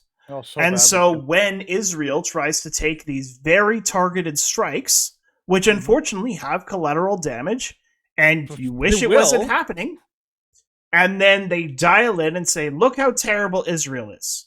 Oh, and the babies. Won't somebody think of the children? Yeah, and Tim Pool actually had a great statement on this.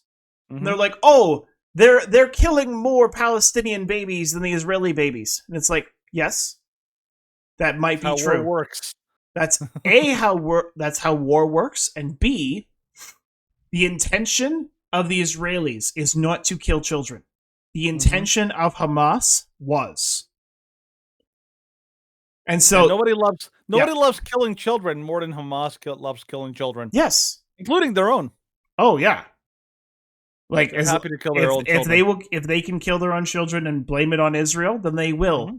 Because as long as it gets them the funding, as long as it gets them the support, and as long as they can make these attacks against Israel to kill Jews and to kill Israelis, then they will do so as long as the international community sort of turns a blind eye to them. One question I have for Generalissimo. So, you're in Tel Aviv, and Tel Aviv is, as far as like all of Israel is concerned, all the major cities in Israel, it's probably the most liberal. I'm guessing of all the major cities. It's the capital, but it's by far the most liberal. Do you find that people in Tel Aviv generally support the war effort and like the response of Israel, or do you find that people there are kind of mixed in their support? Because here in the West, we're 100% with, at least we conservatives are very much behind Israel. We believe that Israel has the right to respond, and I understand that the strategy you have to do a ground invasion of Gaza in order to be able to neutralize the threat of Hamas. But if you don't do targeted strikes and precision strikes, you're basically going to be going into a quagmire the second you go into urban warfare. So people who say we want the killing to stop, is like, well, what you're doing is you want to increase the killing of Israel, not of Hamas. Yeah. So you basically want Israel to basically walk into a gigantic Black Hawk Down situation. What was you gonna say, Steve? No, I'm just reading the comments. So most people want revenge. They don't think the response was harsh enough. They don't think about the strategy, and that is it makes sense. Mm-hmm. Like from an emotional standpoint, if something like that had happened to us, then like the calls for strikes and the calls, you have to understand no one planned to take out Hamas in the last 17 years. Yeah. Mm-hmm. Like in the past 17 years, there's been it's sort of been a slow burn. There's been continuous missile strikes, there's been continuous attacks, but there hasn't been anything anywhere near the scale that we saw on October the 7th. Mm-hmm. And so actually, that was another thing too, Stephen, is that I was there was somebody talking about it, and they said that one factor that people have to take into account is that there was a lull. There was a very long period where Hamas was not making any major, they were doing the regular things like the rocket attacks, but they were kind of not doing any major attempts at attacks or whatever. And so it sounds like it may have been part of the strategy to try to lull Israel into believing that most of the threat was kind of at least a thing of the past, maybe Hamas kind of had switched strategies.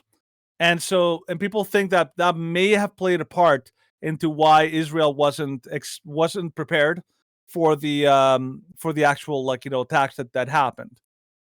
Which if that's the case, it would back up Generalissimo's claim that Hamas is smart.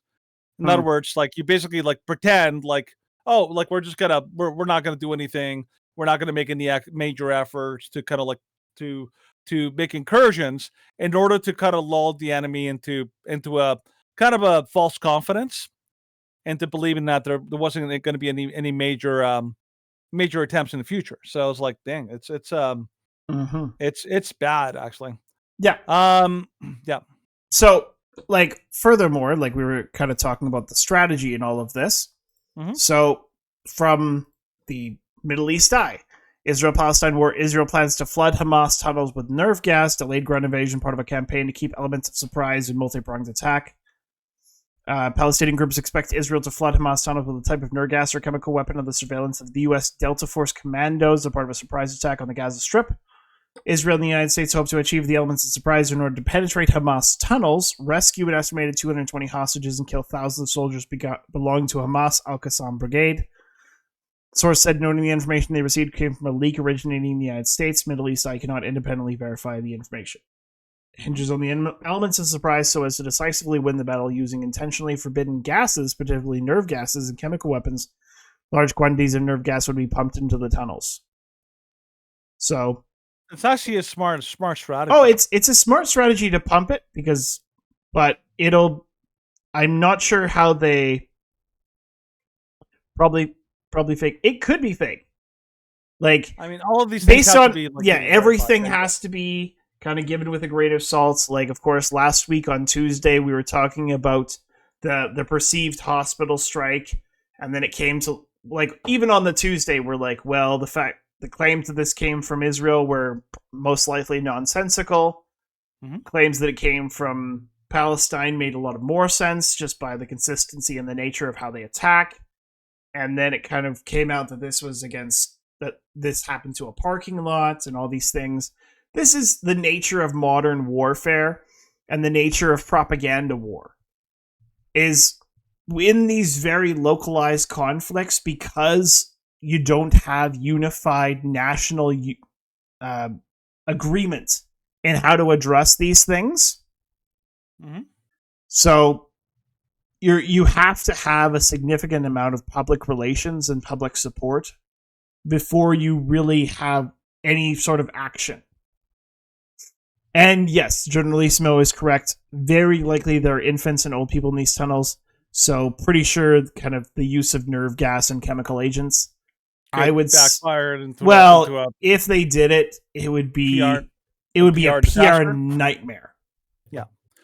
The big problem right now that we're having is that for the people who are dialed in, we understand how they work. We understand we've listened to testimonies from countless different sources that all say that Hamas intentionally, like, not only did they put their armies, their weapons, and their storage and all these kind of things in intentionally civilian targets, but that they intentionally keep civilians, children, and all that kind of stuff in those targets for the express purpose of basically using that as a PR thing against against the West, or against Israel, to make Israel look like they're big bad people or something like that. And so I find it amazing because whenever I hear all of these casualties, like civilian casualties, children are dying and all these Israeli strikes, my question is always, okay, how many of those children died because of Hamas? Because Hamas basically intentionally put them there on purpose. And then the second question I have is, how many of those children that are being counted in the fatalities, how many of those children are actually child soldiers? Because we know that actually happens. We know they have 14, 15, 16-year-olds, all the way 17-year-olds that are basically active combatants.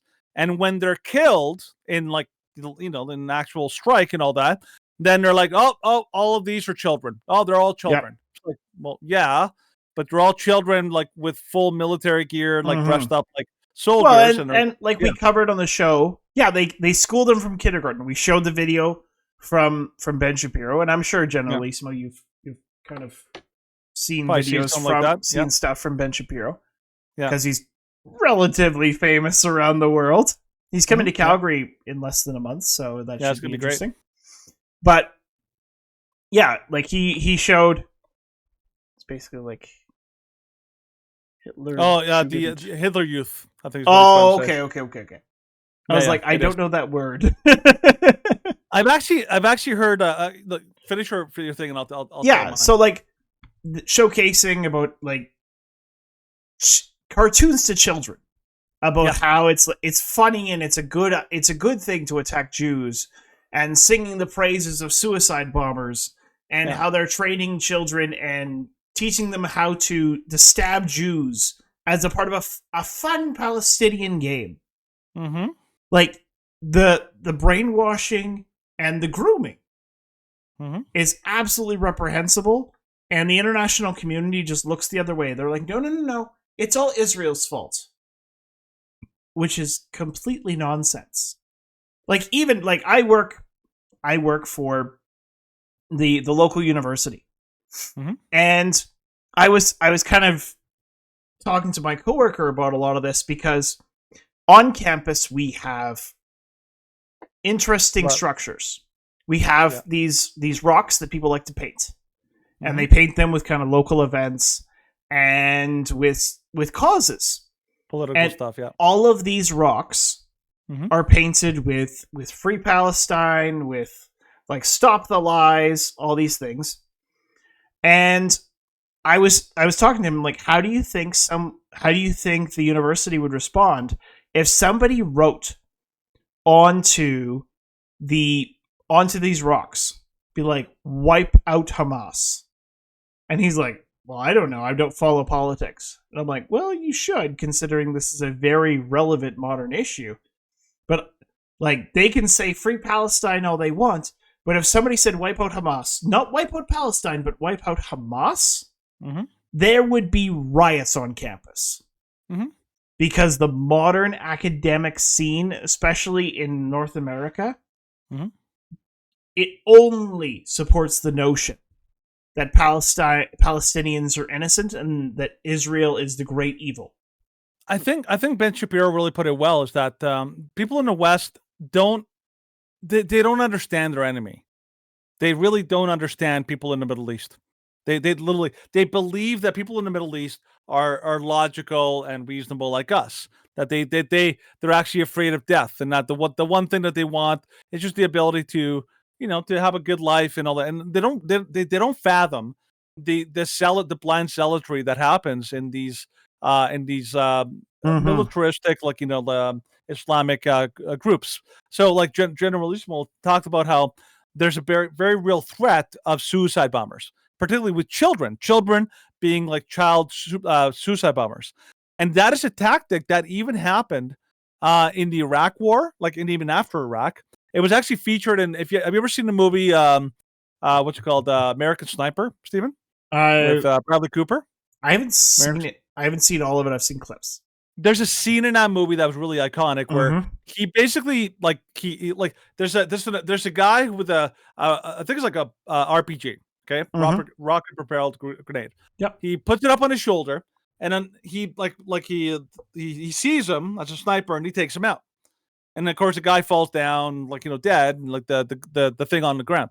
And then he sees that a little kid walks up to that RPG, and he sees him, and he's like, "Don't do it, don't do it." And the little kid's like about to pick it up and all that kind of stuff. He's like, "Don't do it." And finally, he's literally contemplating, "Am I going to take this kid out?" Yeah. And finally, the kid just drops it and kind of runs off. But that's because that's a really legitimate thing.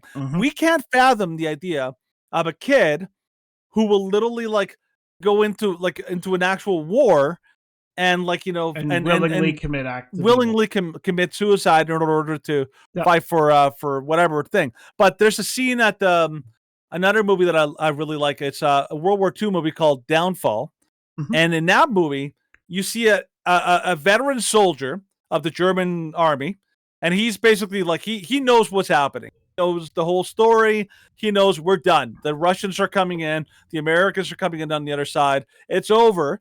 But he runs into a group of probably 6 or 7, young children. And these children are part of the Hitler Youth, and they've been basically indoctrinated. And he's like, "What are you doing?" And they're like, "We're gonna fight to defend our city. We're gonna defeat the infidel." It's like, the Russians are coming. What do you think you're going to stand against the Russians? It's like, we're gonna do our duty. He's like, "You're gonna die. You're fools. All of you're fools. You're basically gonna be slaughtered like animals because you're so blind." And the kid's like, It's like you're a disgrace to to Germany. To the And it's like fatherland.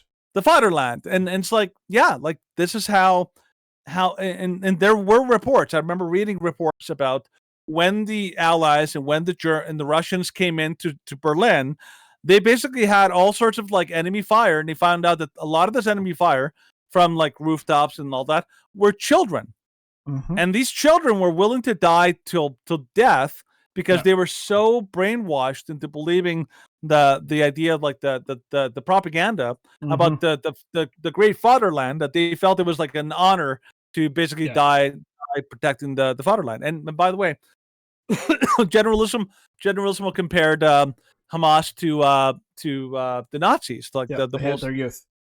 But the funny thing is, people have said that the Hamas is worse because unlike the Nazis, who basically tried to hide their death camps, their concentration camps, They didn't by want putting these them things in. to be made public.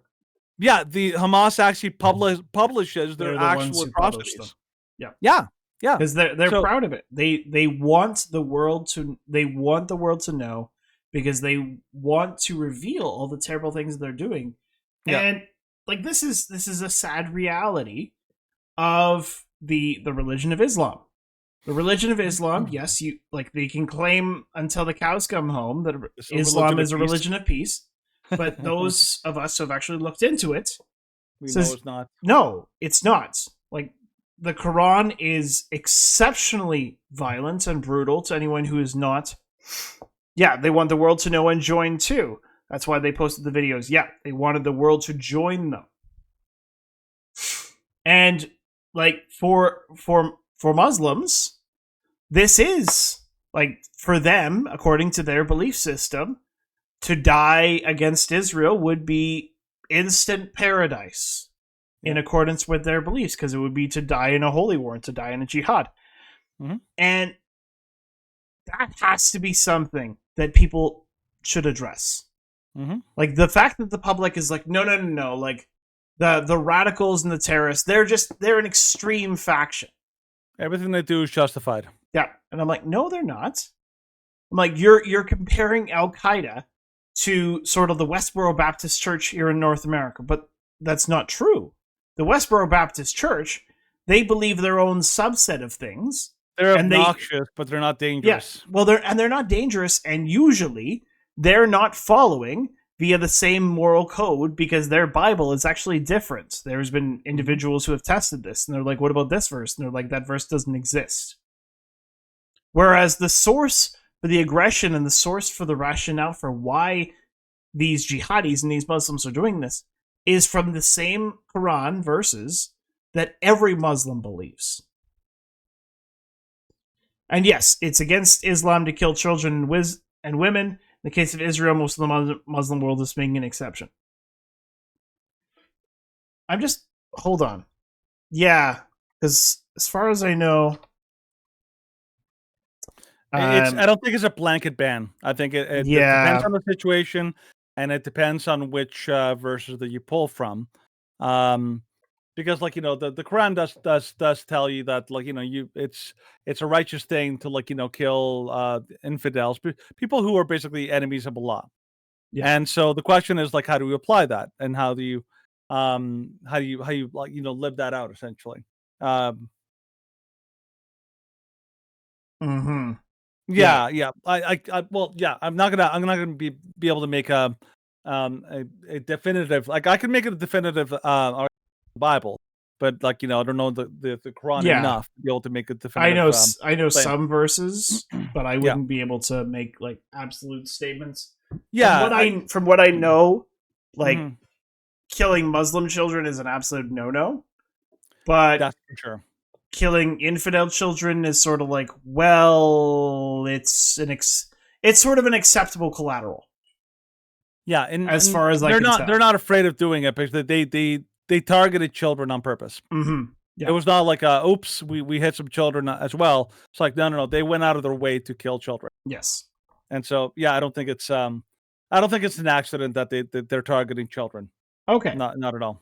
Yeah. So let's kind of talk about these last few things about Israel, and then we'll sort of like we'll do a Jen Finish up. Psaki, and we'll circle back to the non-Israel stuff. Just because we have you, Jen Leesmo, and we thank you for the conversation. You've been thanks, absolutely man. fantastic. So if you could Yeah. kind of stay with us for a bit longer, we have a couple other things to talk about. So this is from the United States, from Forward, which is a website that I had never heard of, but okay. Jewish students at Cooper Union told to hide as pro-Palestinian protesters banged on doors of locked library. A number of Jewish students at Cooper Union College in Manhattan said they feared for their safety Wednesday when pro-Palestinian protesters banged on a locked door where they were sheltering and chanted, "Globalize the Intifada." I really truly believe they would have done physical assaults if they came in, said one of the students the first year, speaking on the condition of anonymity out of security concerns. For me, it was like, how could it get to this point?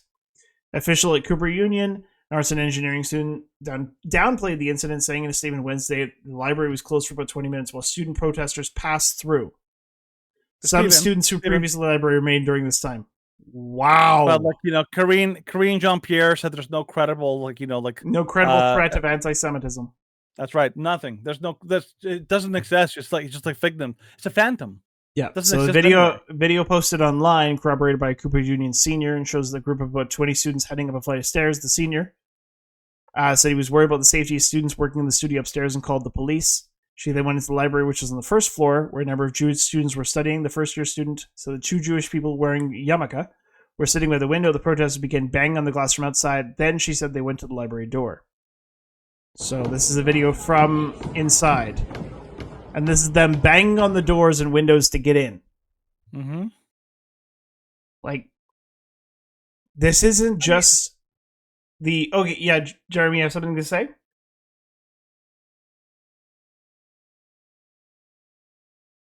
I thought I heard Jeremy say something. That was me, I think. Okay, I'm sorry, Jeremy.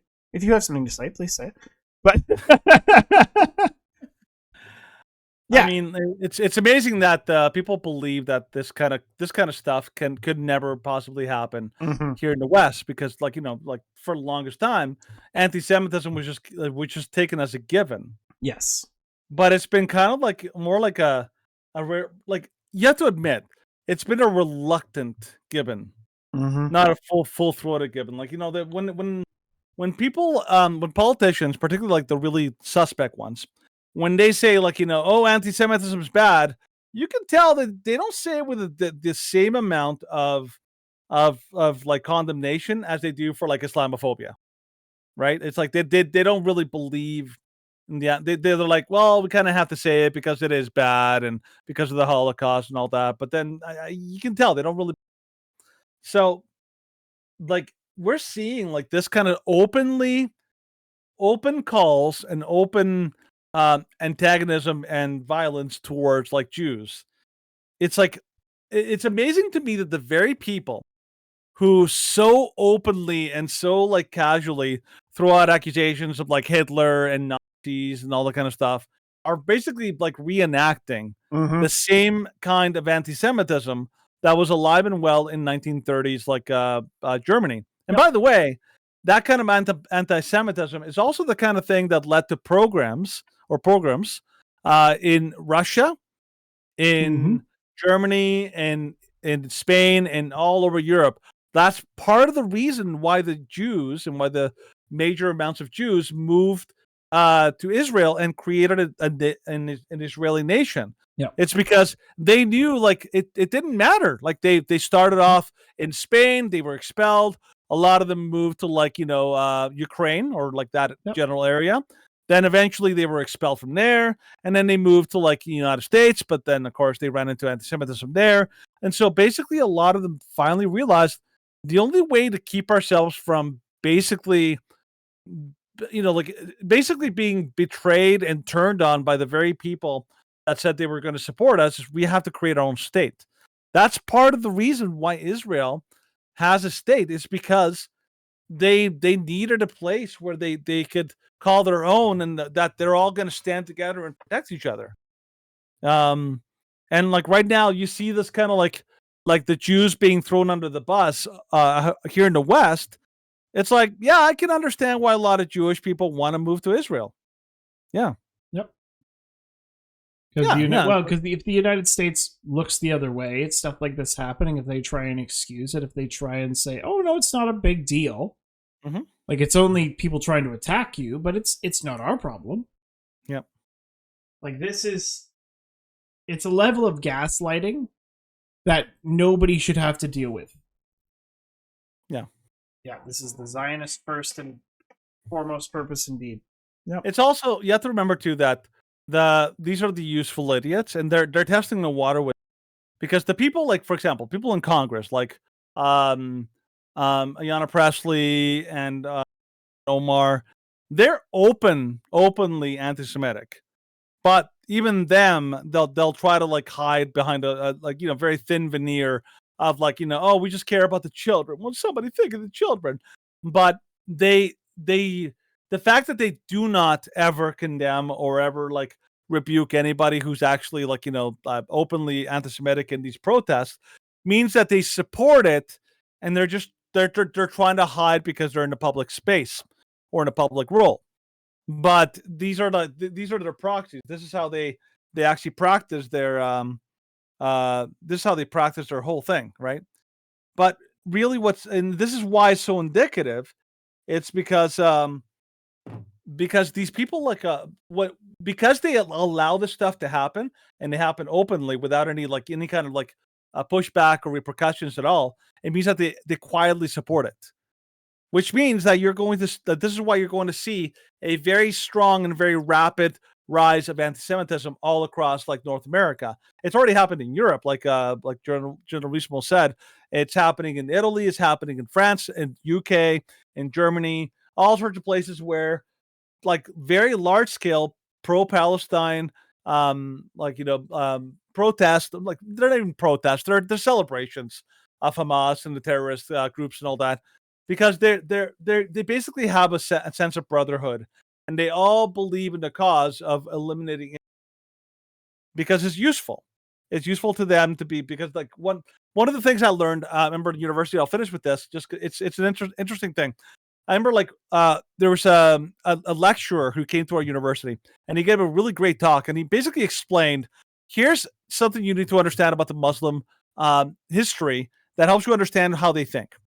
Okay, for a long time they felt Islam, because it was blessed by Allah and by God, it first expanded out of the Middle East. It went across North Africa, took over Spain, took over most of the world, and it just kept growing and growing and growing in power. And all of a sudden they got the Ottoman Empire, and they're like, oh yeah, we're just gonna keep expanding. When the Ottoman Empire basically collapsed after World War I, the Muslim community basically like couldn't figure out like what the heck's going on. We're supposed to be like Islam. We're like the holy people of the earth and all that. How are we not like able to do this? And so they had to really rethink what they were doing, and they came up with a brand new strategy.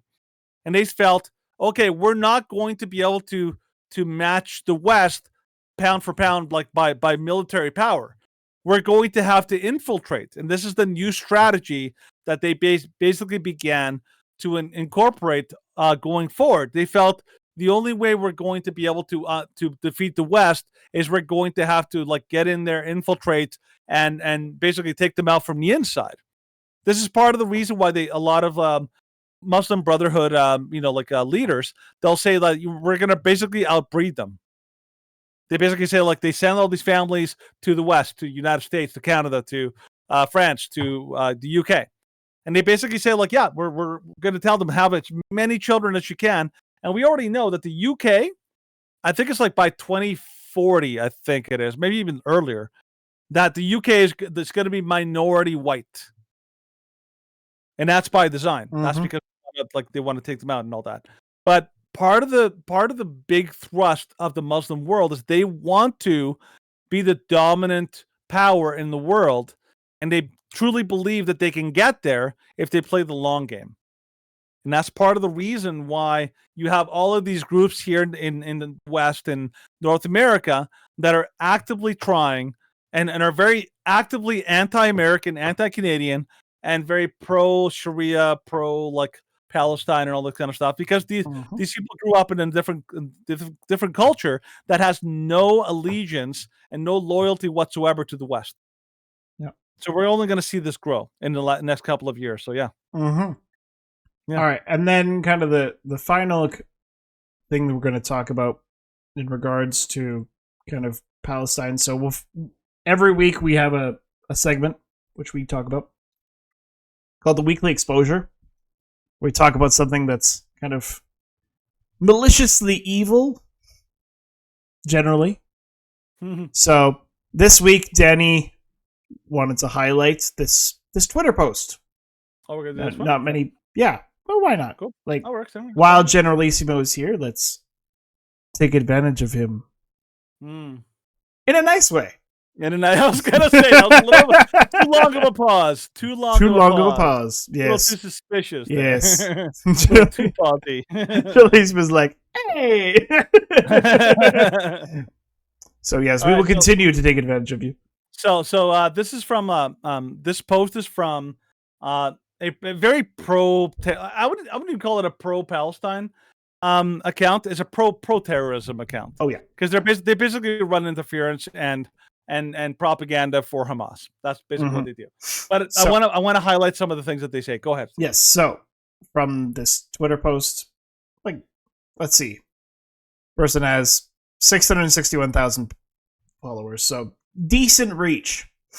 So Hamas statement: for the 19th day in a row, the Nazi and terrorist Zionist aggression against the Gaza Strip continues. The Israeli aggression continues. Yep, stop there. Okay, just you little have to stop there. First of all, they're not Nazis. If anybody had, and if you actually look at it intellectually, honestly, if anybody can be accused of being Nazis, it is Hamas, because not only do they commit atrocities, and they specifically advocate and cheer for genocide of an entire group of people.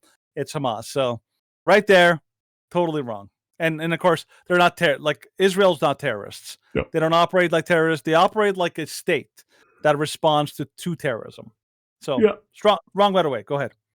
So the Israeli aggression continues to deliberately massacre our children. Well, that's just a false statement. Women and the elderly in the Gaza Strip. Nope, not even close. 100% false. Yeah, but they put they refuse to allow their people to evacuate. They put them in harm's way. Hamas puts most of their people into most of their weapons and things like that into civilian zones and all that kind of stuff.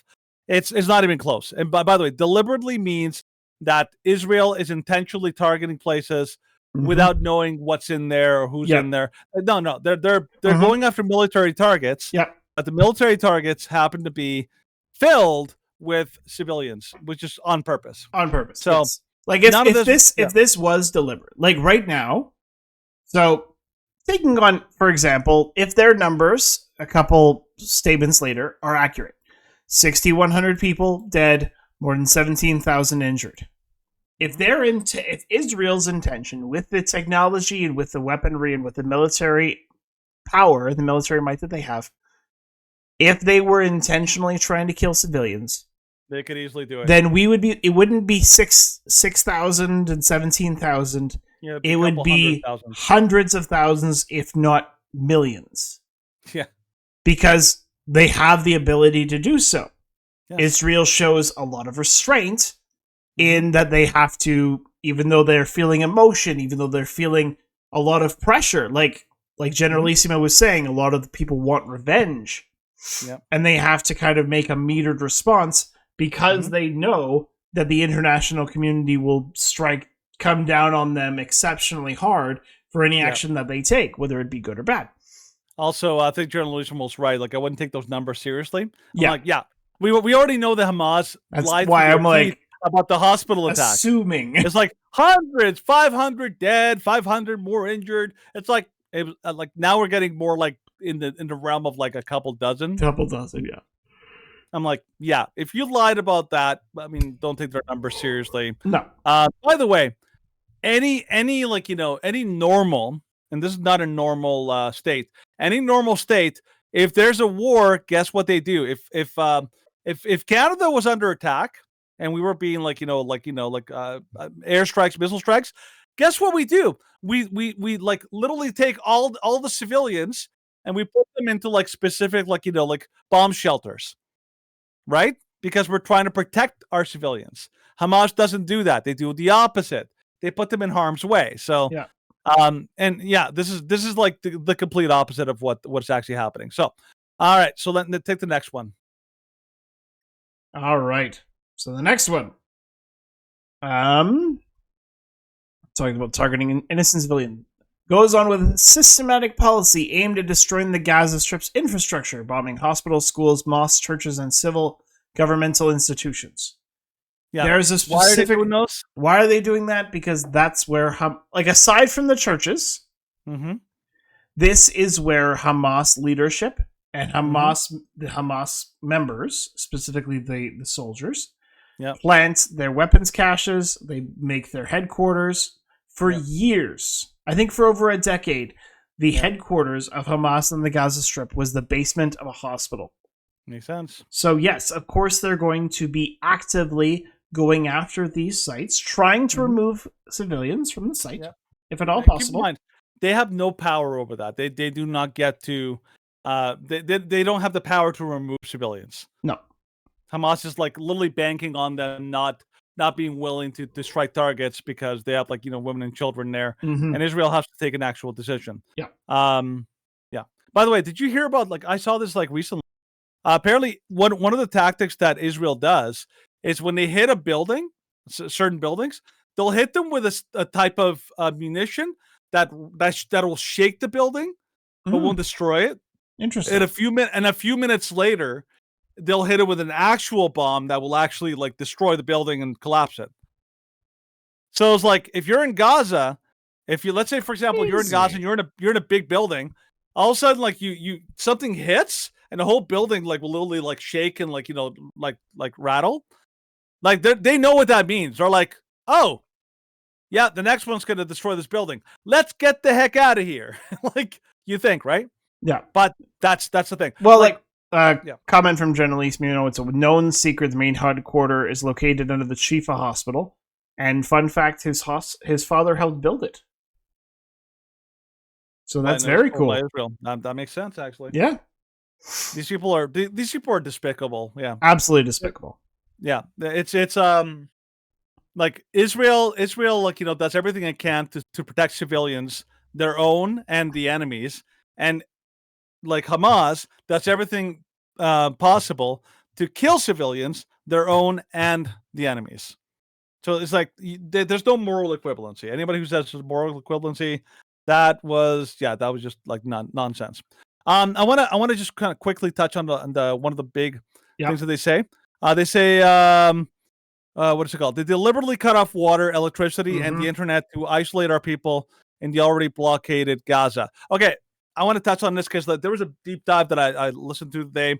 Totally throw this off. One, Gaza receives 15% of their water from Israel. Okay?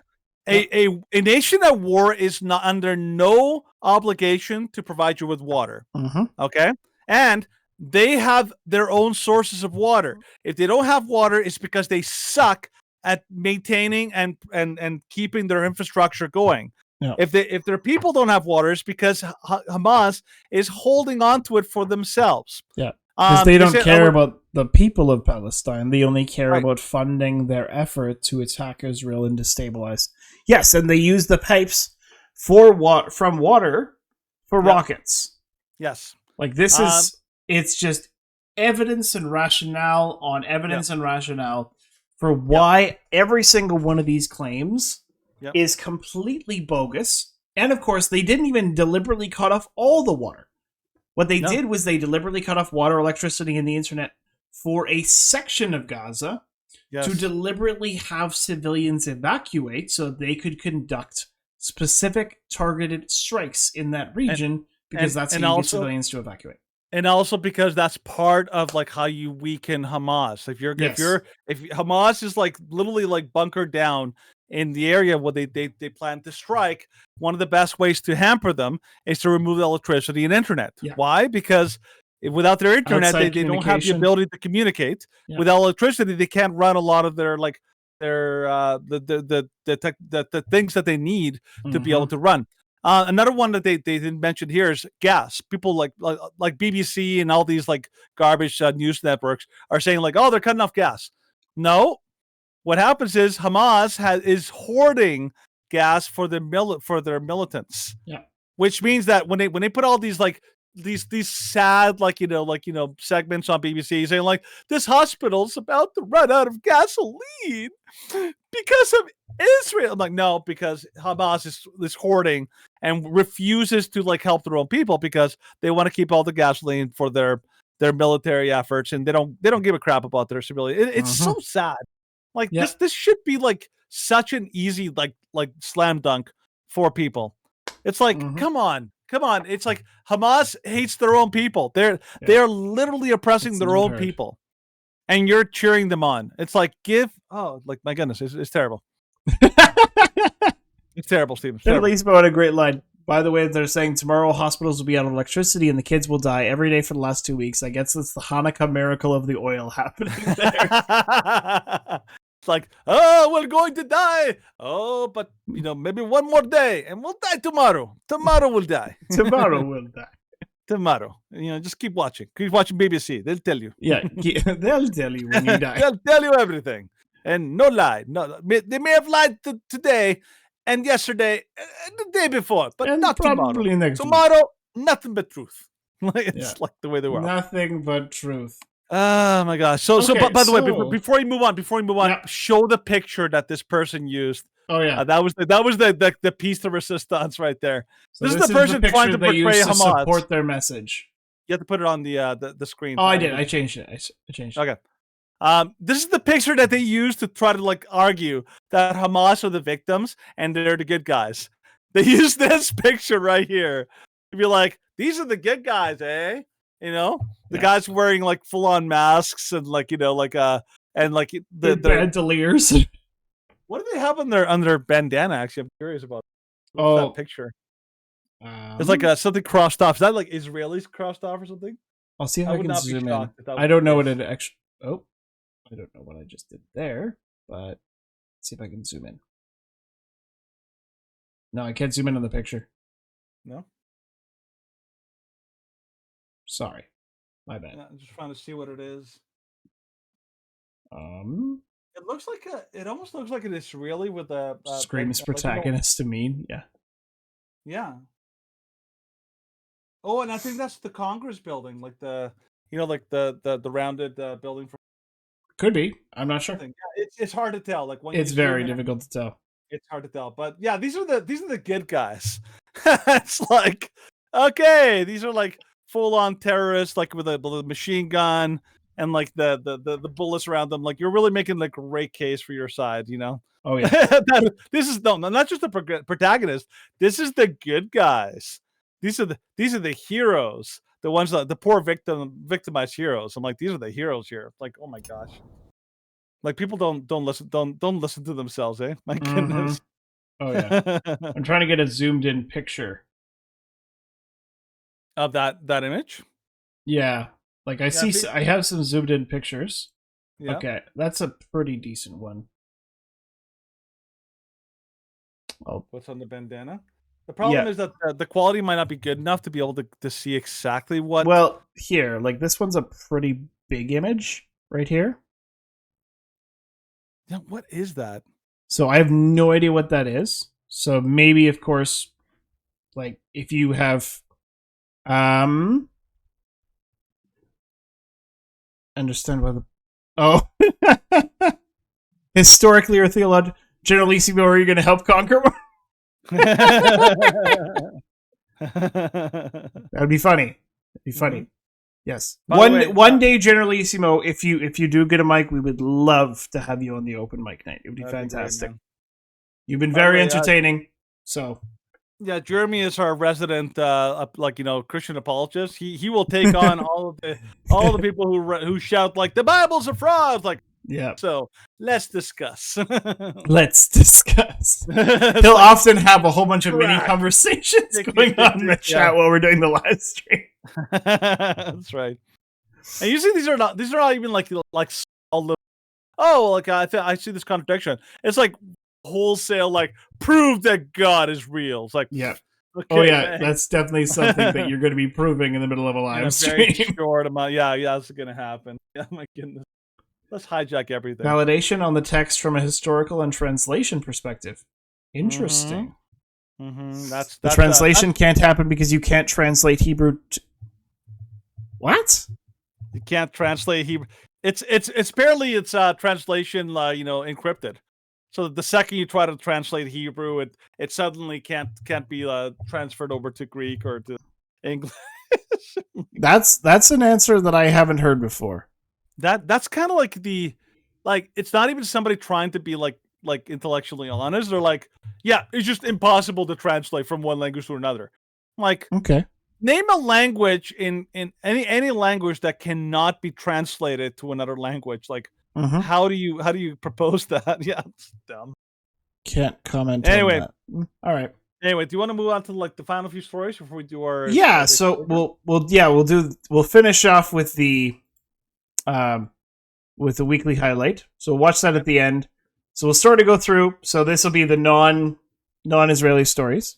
Yeah. So of course in the United States yesterday, new Speaker of the House. So that was kind of a big deal. Yeah. They've gone for 22 days without a speaker. So 55 things you need to know about Mike Johnson. I'll just kind of go through some of the more interesting ones. A lot of them are kind of repeats, and a lot of them are kind of unimportant things. Oh, he's the least experienced Speaker Yes. of the House in 140 years. Mhm. Maybe you can find one, and I can find a couple. Yeah, so he married his wife in 1999 in a covenant marriage, a kind of marriage that makes it hard to get a divorce. And he's a very big proponent of marriage and fidelity and all the things that go with it, and also supported the marriage covenant law. Number 15. Before he ran for office, Johnson was a litigator for Alliance Defending Freedom for 2 decades. Yep. That's actually decent. Throughout his career, he's authored many bills aiming to restrict abortion access, including the Unborn Child Protection from Dismemberment Abortion Act, the Second Chance at Life Act, and Protect the Unborn Act. He was known as a social issues warrior, according to the Advocate of Baton Rouge. Yep. He considers himself a constitutional textualist and treats his town halls in his district, he has said, partially as Civics 101, Poli-Sci 101, and Philosophy 101. Apparently, he won a seat against a pro-life, pro-gun Democrat by 30 points. See, I don't know how you could call yourself a pro-life, pro-gun Democrat, but sure. I know. I don't know how that works. He must be the area that he's in. Maybe he's pandering. Yep. All right. And a few other interesting things. He recently led a hearing on limiting gender-affirming care, quote-unquote. Sex isn't something you're assigned at birth. It's a prenatal development that occurs with every unborn child in its mother's womb. You can't surgically free yourself or someone else from this fact. Today, nearly 1 in 4 high school students identifies as LGBTQ, whether it's by scalpel or social coercion. From teachers, professors, administrators, and left-wing media, it's an attempt to transition the young people of our country. Something has gone terribly wrong. Apparently, he was also part of Trump's inner circle. Yep. Traveled regularly with him on Air Force One when he was president. I mean, so he sounds like a decent. And he opened up the first thing he did as soon as he became speaker was he led the United States House in prayer. That's cool, man. So like, as far as I can tell, cautiously optimistic. Like, I know that Matt Walsh covered on his show today that he did have some fairly dumb things to say about BLM and kind of systemic injustice and racism back in 2020. Yep. So we'll kind of see, but I would say I'm 80-20 to be optimistic. So that's a good thing. That's good. Bad thing. So you could do this one, Danny. Okay, so we're going to do. We'll do 1, 2, 1, 2. Yep. Yeah. So this is the story about the woke Oregon school chiefs suspend need for high schoolers to prove math, reading, and writing skills to graduate for 5 more years to bolster minority students who don't test well. That whole segment at the very beginning of the show about math is racist and we got to pander to the poor black kids and all that. That's not based on nothing. That's based on these actual schools saying we need to lower the standards. We suck at at making kids proficient, so we need to lower the standards. 0. Oregon school chiefs have again suspended the need for high schoolers to prove their math, reading, and writing skills in order to graduate. My goodness. The State Board of Education voted last week to continue the suspension for another 5 years amid claims they are unfair to minority students who don't test well. By the way, this sounds like some people got together in some kind of big school meeting, and they're like, well, all of our students are failing. Everyone sucks at math and reading and arithmetic and all that. How are we going to what do we do about this? Let's just say that we're going to lower the standards, and we're going to say it's because they're racist. That's what we're going to do. Brilliant. That's going to solve everything. Oh my gosh. By the way, I heard a stat today that was blew my mind. It was I'm pretty sure it was Baltimore. I can double check after if you like, but Baltimore in the in the city of Baltimore, guess how many students were able to pass basic skills or basic requirements for mathematics? How many students out of the entire Baltimore how many students or what percentage?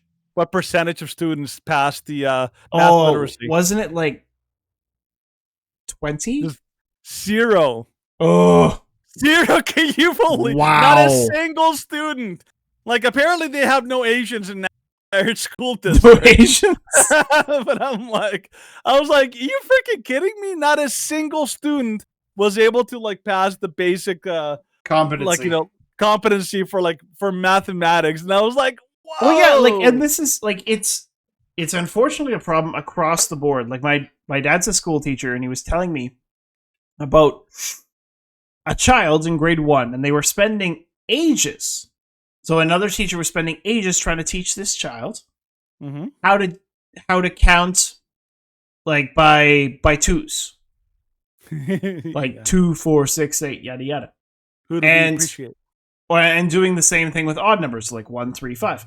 And so they were trying to, and so eventually what they did, and the kids still didn't get it. They wrote down all the numbers from 1 to 25. And then they blocked off every second number. And then they did that for the first 3, and then they told him to continue. And he's like, I don't get it. It's oh my gosh.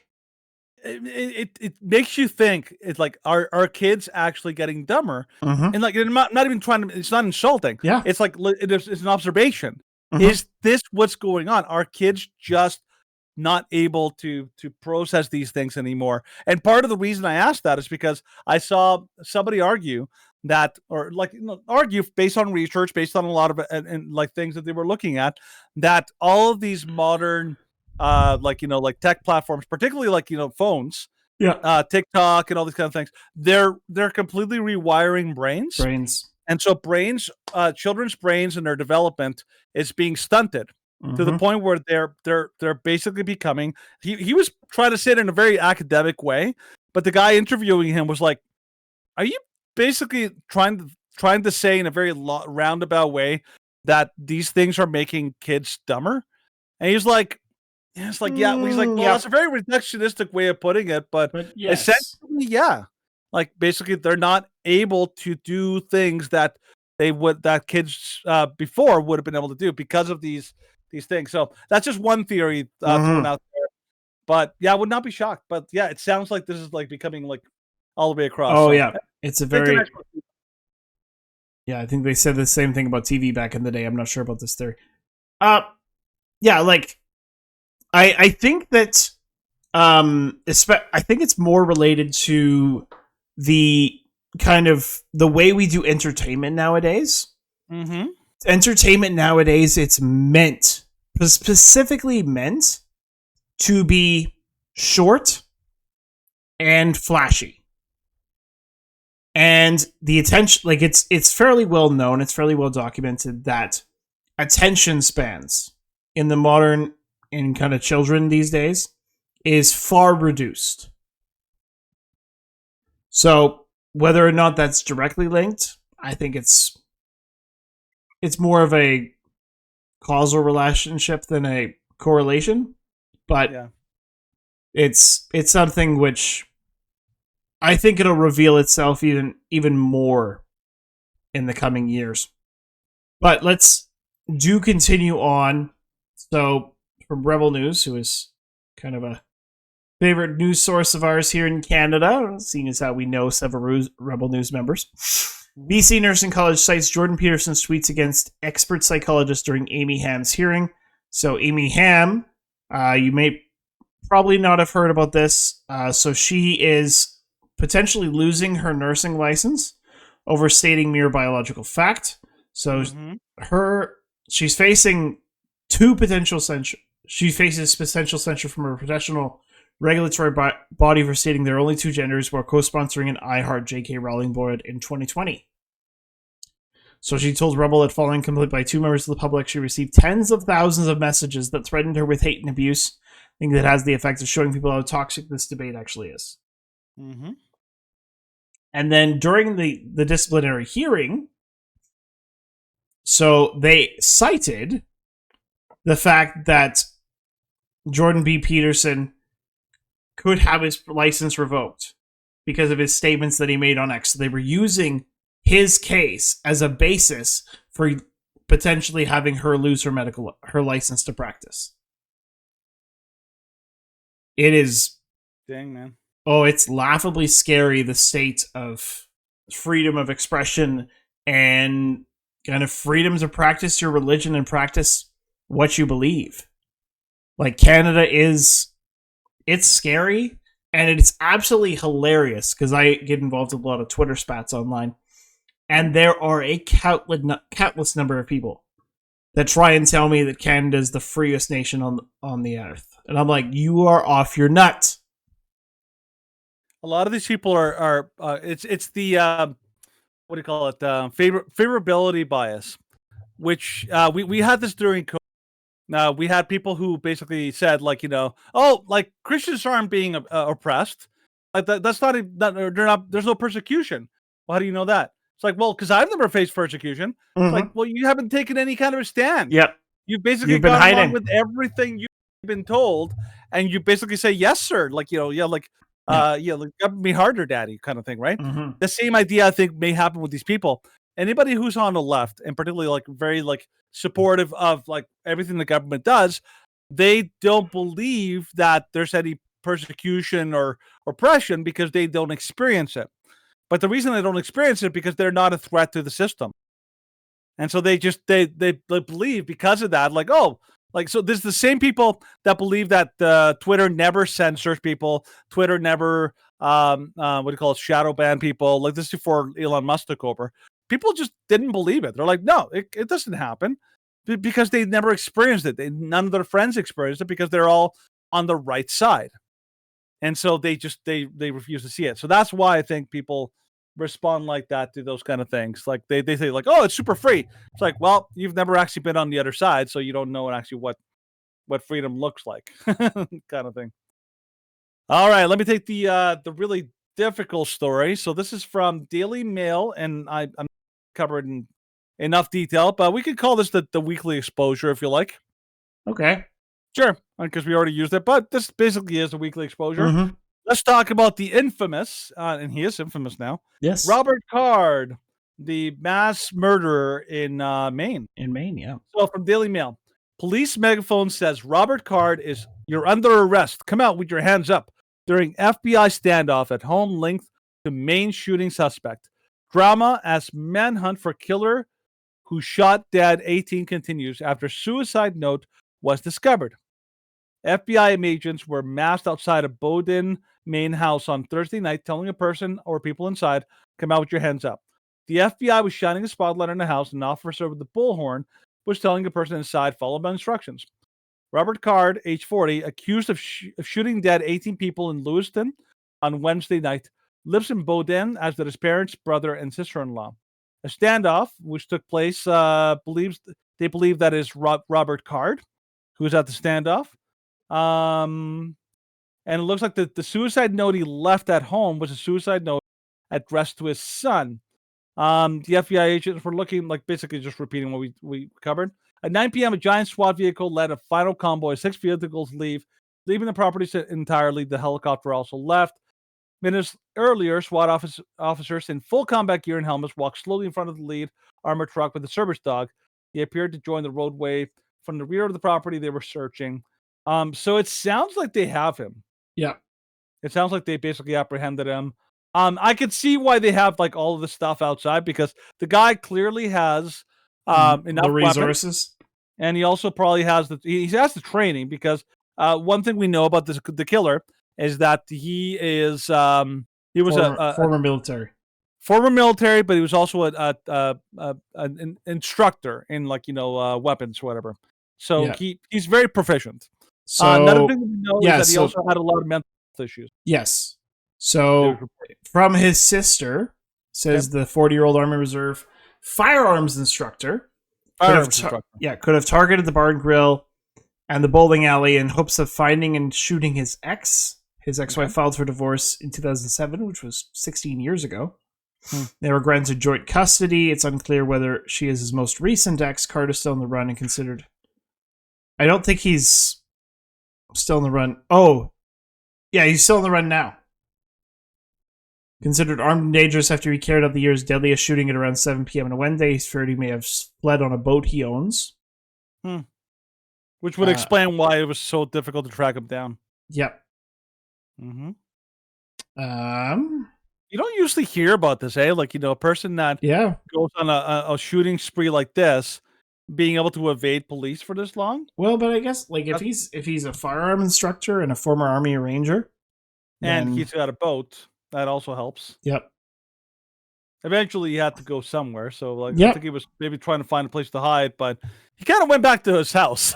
I'm like, okay, well, good luck, guy, hiding in there, because they know. Yeah. See, like, my question is, why wasn't... So, like, this right here is a massive red flag. Reported hearing voices and threats to shoot up the military base. Yeah. Like, absolutely mind-blowing that nothing was done. And this is something we hear a lot of. It is. People who have very severe mental health issues, that the police just don't intervene or don't intervene in time. That's something that happened in the what was that Texas shooting? The Uvalde. That was a kid who there was lots of signs. People knew that something was going to happen, and they didn't intervene in time. The Nashville shooter was the same. People knew that she was up to something and all that. There's lots of stories of people with a very severe mental health issues that the police just don't seem to get to them in time.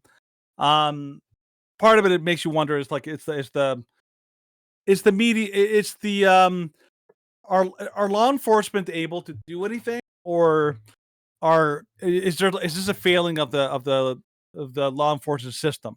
Not is this a failing of the laws, because the laws, believe it or not, are not the thing that are going to keep people from doing these kind of things. And again, from what I've heard, like, from several people who, like, know about this kind of stuff, say it's like the law was not going to stop this one either. Yeah. So it's yeah, I don't know. It's a sad story, like the amount of people that he killed. Apparently Maine was one of those states that legalized I think open carry, or at least open carry. I think that they were talking about it. And that's why a lot of people are trying to call for, like, like, oh, well, we need to, like, go back to, like, gun bans and gun confiscations and change the whole thing and all that. So again, not that any of that's going to stop any of this stuff. Nope. but it accomplishes their goals of disarming the populace. So, yeah, tragic story. Sad to hear. We like absolutely feel for all the people who were in Maine. And I'm not just saying that. That sucks. That is a Yeah, seriously absolutely horrible awful. situation. Lots of people lost somebody they loved. And it sounds like this was very senseless. Like it doesn't sound like a legitimate, like, like somebody who's, I don't know, like runs around angry or maybe had like a some kind of a beef. It sounds senseless. Like it sounds like was this just guy just shot up because he random could. people. Yeah. Yeah, and that's really tough. Mhm. So all the best, and absolutely we'll be praying for all the people out there. Like this sucks. It does. And we hope that we hope that you get the support and the help that you need. Yep. All right. So, But kind of finishing ending off on, with on, a good, on a positive, positive note. note. Yes. That's after that rock bottom kind of. So from story. Clown World, and we're gonna have the sound on. I played it initially without the sound on, and then I was like, "Oh my gosh, I'm missing so much." Oh, is it? Okay, I didn't hear the sound on this one. I want to hear. Oh, it. apparently it's quite funny. So Okay. here is some There you instant go. justice for a robber. So let's watch and enjoy. Well, it's no surprise that criminals and liberals want to outlaw guns so they can get away with shit like this, robbing people where guns are restricted. But you gotta think twice because chairs are Oh, to the dome. If Booyah takes a hit, now it becomes a family affair. Now they're gonna take this guy down and beat him down Goodfellas style. Now the crook is gonna receive a knuckle sandwich buffet for his shitty efforts here tonight, and everybody taking turns like, hey, can I get a shot? Can I get a shot? You want to defund the cops? You want to take gun rights away from law-abiding citizens? Well, this is the result. I don't know where he put that suit, There's but I no bet love for that guy. They just keep And the going. guy in the back, he's like, I want to get a kick in too. Come on. Oh my goodness. They're just wailing on the guy. Yeah. Oh my man. gosh. I saw one recently. It was a video. There was a guy. I don't know. Obviously, they didn't have the context, but the guy was like walking around, and he was like obviously keying the guy's car in broad daylight. He was like literally rubbing the key across the whole car. The guy comes out of the I think it was at a restaurant or like a little like whatever pizza place, and he comes out. He's like, "What the hell, man?" And he comes out with like it looks like a bar in his hand. And he basically goes to the guy, and the guy's like, what's going, what? Like, legitimately, you're like, you think you're not going to get a beating after what you just did? And the guy's like, wait, what's going on? And the guy starts, like, literally beating him. The guy goes into the fetal position, and he's just, like, just wailing on him. And once he, like, punches him a couple times in the head, then he picks up his bar, and he starts wailing on him again. Yeah. And then, like, his friends actually, like, pull him off of him. And I'm like, what? Why? Come on. Like the guy literally like deserved what he got. Like he's keying somebody's car. Like, and by the way, when you key somebody's car, it's not a simple fix. No. It's I don't know. I don't even know if you can fix that. I think you literally have to replace entire panels. Well, sometimes it just depends on the level of damage. Yeah. But like it's one of those things where you're like, I hate to say it, but like in the criminal justice system in the States and parts of Canada, that guy would probably get off with like almost no penalty. So I'm like, in those kind of scenarios, I'm like, you know what? I kind of like feel like that's what people should be getting, because that is going to be a far more effective deterrent of people doing stuff like that than like the criminal justice system. Well, like there was. Oh yeah, it is sad. There was an interesting case that Matt Walsh was talking about the other day. And it was this case where they had recordings of this individual, of these teenagers. And they killed this man. And they were like laughing as they were doing it. Oh, I heard about that. And then the cops arrested them and they're like, well, what's the point of arresting me? I'm going to be out in 30 days anyway. Yeah. It's like, yeah, this is how you create situations like this. You have high levels of crime, and then to try and appease those who feel as though the system is against them, you make it easier for criminals to be back out on the street and committing crimes once again. Yeah. You're pretty much guaranteeing that it'll happen again with that kind of approach. So like I don't believe that violence should be your number one approach, but like how do I put it? Like when people walk in, like when people like walk into a restaurant and they're hoping to violently, like like steal Mhm. and rob you and all that. At that point, you've already made a threat. I think at that point, like no, it's open season. Like you've basically made a threat. You're willing to hurt people in that restaurant, like people around that, like everyone in that restaurant cares about each other. I'm like, yeah, I you better believe I'm hoping that you get a little beat down to show you like don't ever try that again. Yeah. Like it's like I'm watching, like I said, like I'm watching the TV show on the Netflix show One Piece. Yeah. And one of the things that I really appreciated is that one of the things that they keep saying, it's like if you mess with those I love, like with my friends, Yeah. like you're like no, that is a red line for all of us. You do not mess with like the people around me, like the people that are part of my family, essentially. Yeah. And I'm like, I like that. I think that's something that we've lost, something Very that we common should theme definitely in bring anime. back. Yeah. Be willing to stand up for those around you. And I think you're absolutely you should legitimately be free to do so and Yeah. not prevented by the government. Oh yeah. Right, Steven? I am so. Nobody ever step in Steven's house and like threaten to hurt his kid. Yeah. He will mess you. I'll mess you up. I just gotta go to sleep first. Whack. Yeah. Wake up, With smack. his baseball bat. That's Yeah. right. Anyways, so Conqueror, before we finish off, do you have any final words, any questions for those who are participating in the chat, or anything you have to say? And no, Sorry, I Apophis was 2030 is not. distracted Oh, you're the whole time. with this Twitter conversation. I get it. been I in sometimes there. have to stop myself from engaging in Twitter like debates while we're doing the show, because it's so often that I'll have people like it'll have this massive like notification stream that shows up during the show. I still no the guy in Maine was not caught. He's still on the run. Like right now, currently? Yes. Well, like the Daily Mail story that we covered. Mm-hmm. This is a story, and they say, right, where is it? Card is still on the run. Oh, So- so that whole standoff Yep. didn't result in him being. Oh no, that was just outside his house. So, yeah. And updated 9:30, still not caught. Dang, man. This guy, I mean, I will give credit to this guy. Like, I don't, I'm not trying to endorse him and I'm not trying to celebrate him, but I'm like, crap, like it is quite the feat to be able to evade, like, not only law enforcement, but like, this is like now a major, like the FBI is involved. They have helicopters, tanks, the whole thing. The fact that he's able to evade, like everyone's so So effectively. is quite amazing. It is I'm actually well, pretty it's remarkable. a testament to how well the military train their individuals when they need to go to ground. Yeah, it's crazy, huh? My goodness. So, like, kudos to the American military, but maybe a little too well. But like, he knows their playbook. Yeah. So we'll kind of keep people abreast if things change, but so something to add.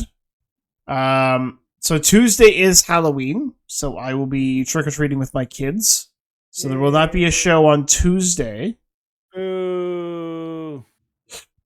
Too bad. I'm getting good, free man. candy for the rest Oh, of the year. I mean, you gotta get the free can. I know. And this is as Matt Walsh says. I like to reference Matt Walsh because he's one of my favorite commentators. He's But awesome. Halloween, the day after Halloween, is when you gaslight your children. It's like, no, the bag was definitely that small. You swap it out for a smaller bag, and it's filled with like raisin packs. Yeah, it's like, no. Like, why on earth would you believe that the caramels are all gone? You just ate them all. Yeah, and now I have 4 children and not just 3. So now I have 4 times the... I did not know that. So what? So Generalissimo, just before we leave, if you can kind of detail the basic kind of 2-sentence version of what happens in. I hope that I'm pronouncing this right, and you can of course correct me. Purim, or is it Purim? No, it's Purim. It's Purim. Chad, my former roommate, he's Messianic Jew. Yeah, and so he talks about the festivals all the time. It's Purim. Okay. But I mean, I didn't actually realize that Purim was like the replacement for Halloween. Halloween. I didn't actually know that. Costumes, legend about Jews in Persia. Interesting. Okay, that works. Nifty. That works. Long story. Yeah, things like cultural kind of. The real question is, do you get candy? Because if not, then the whole thing is just like a gigantic waste. It's like, no. Yeah. Sure, candy. Okay. All right. Let's give it some props. That's right. That's right. But it's still lame.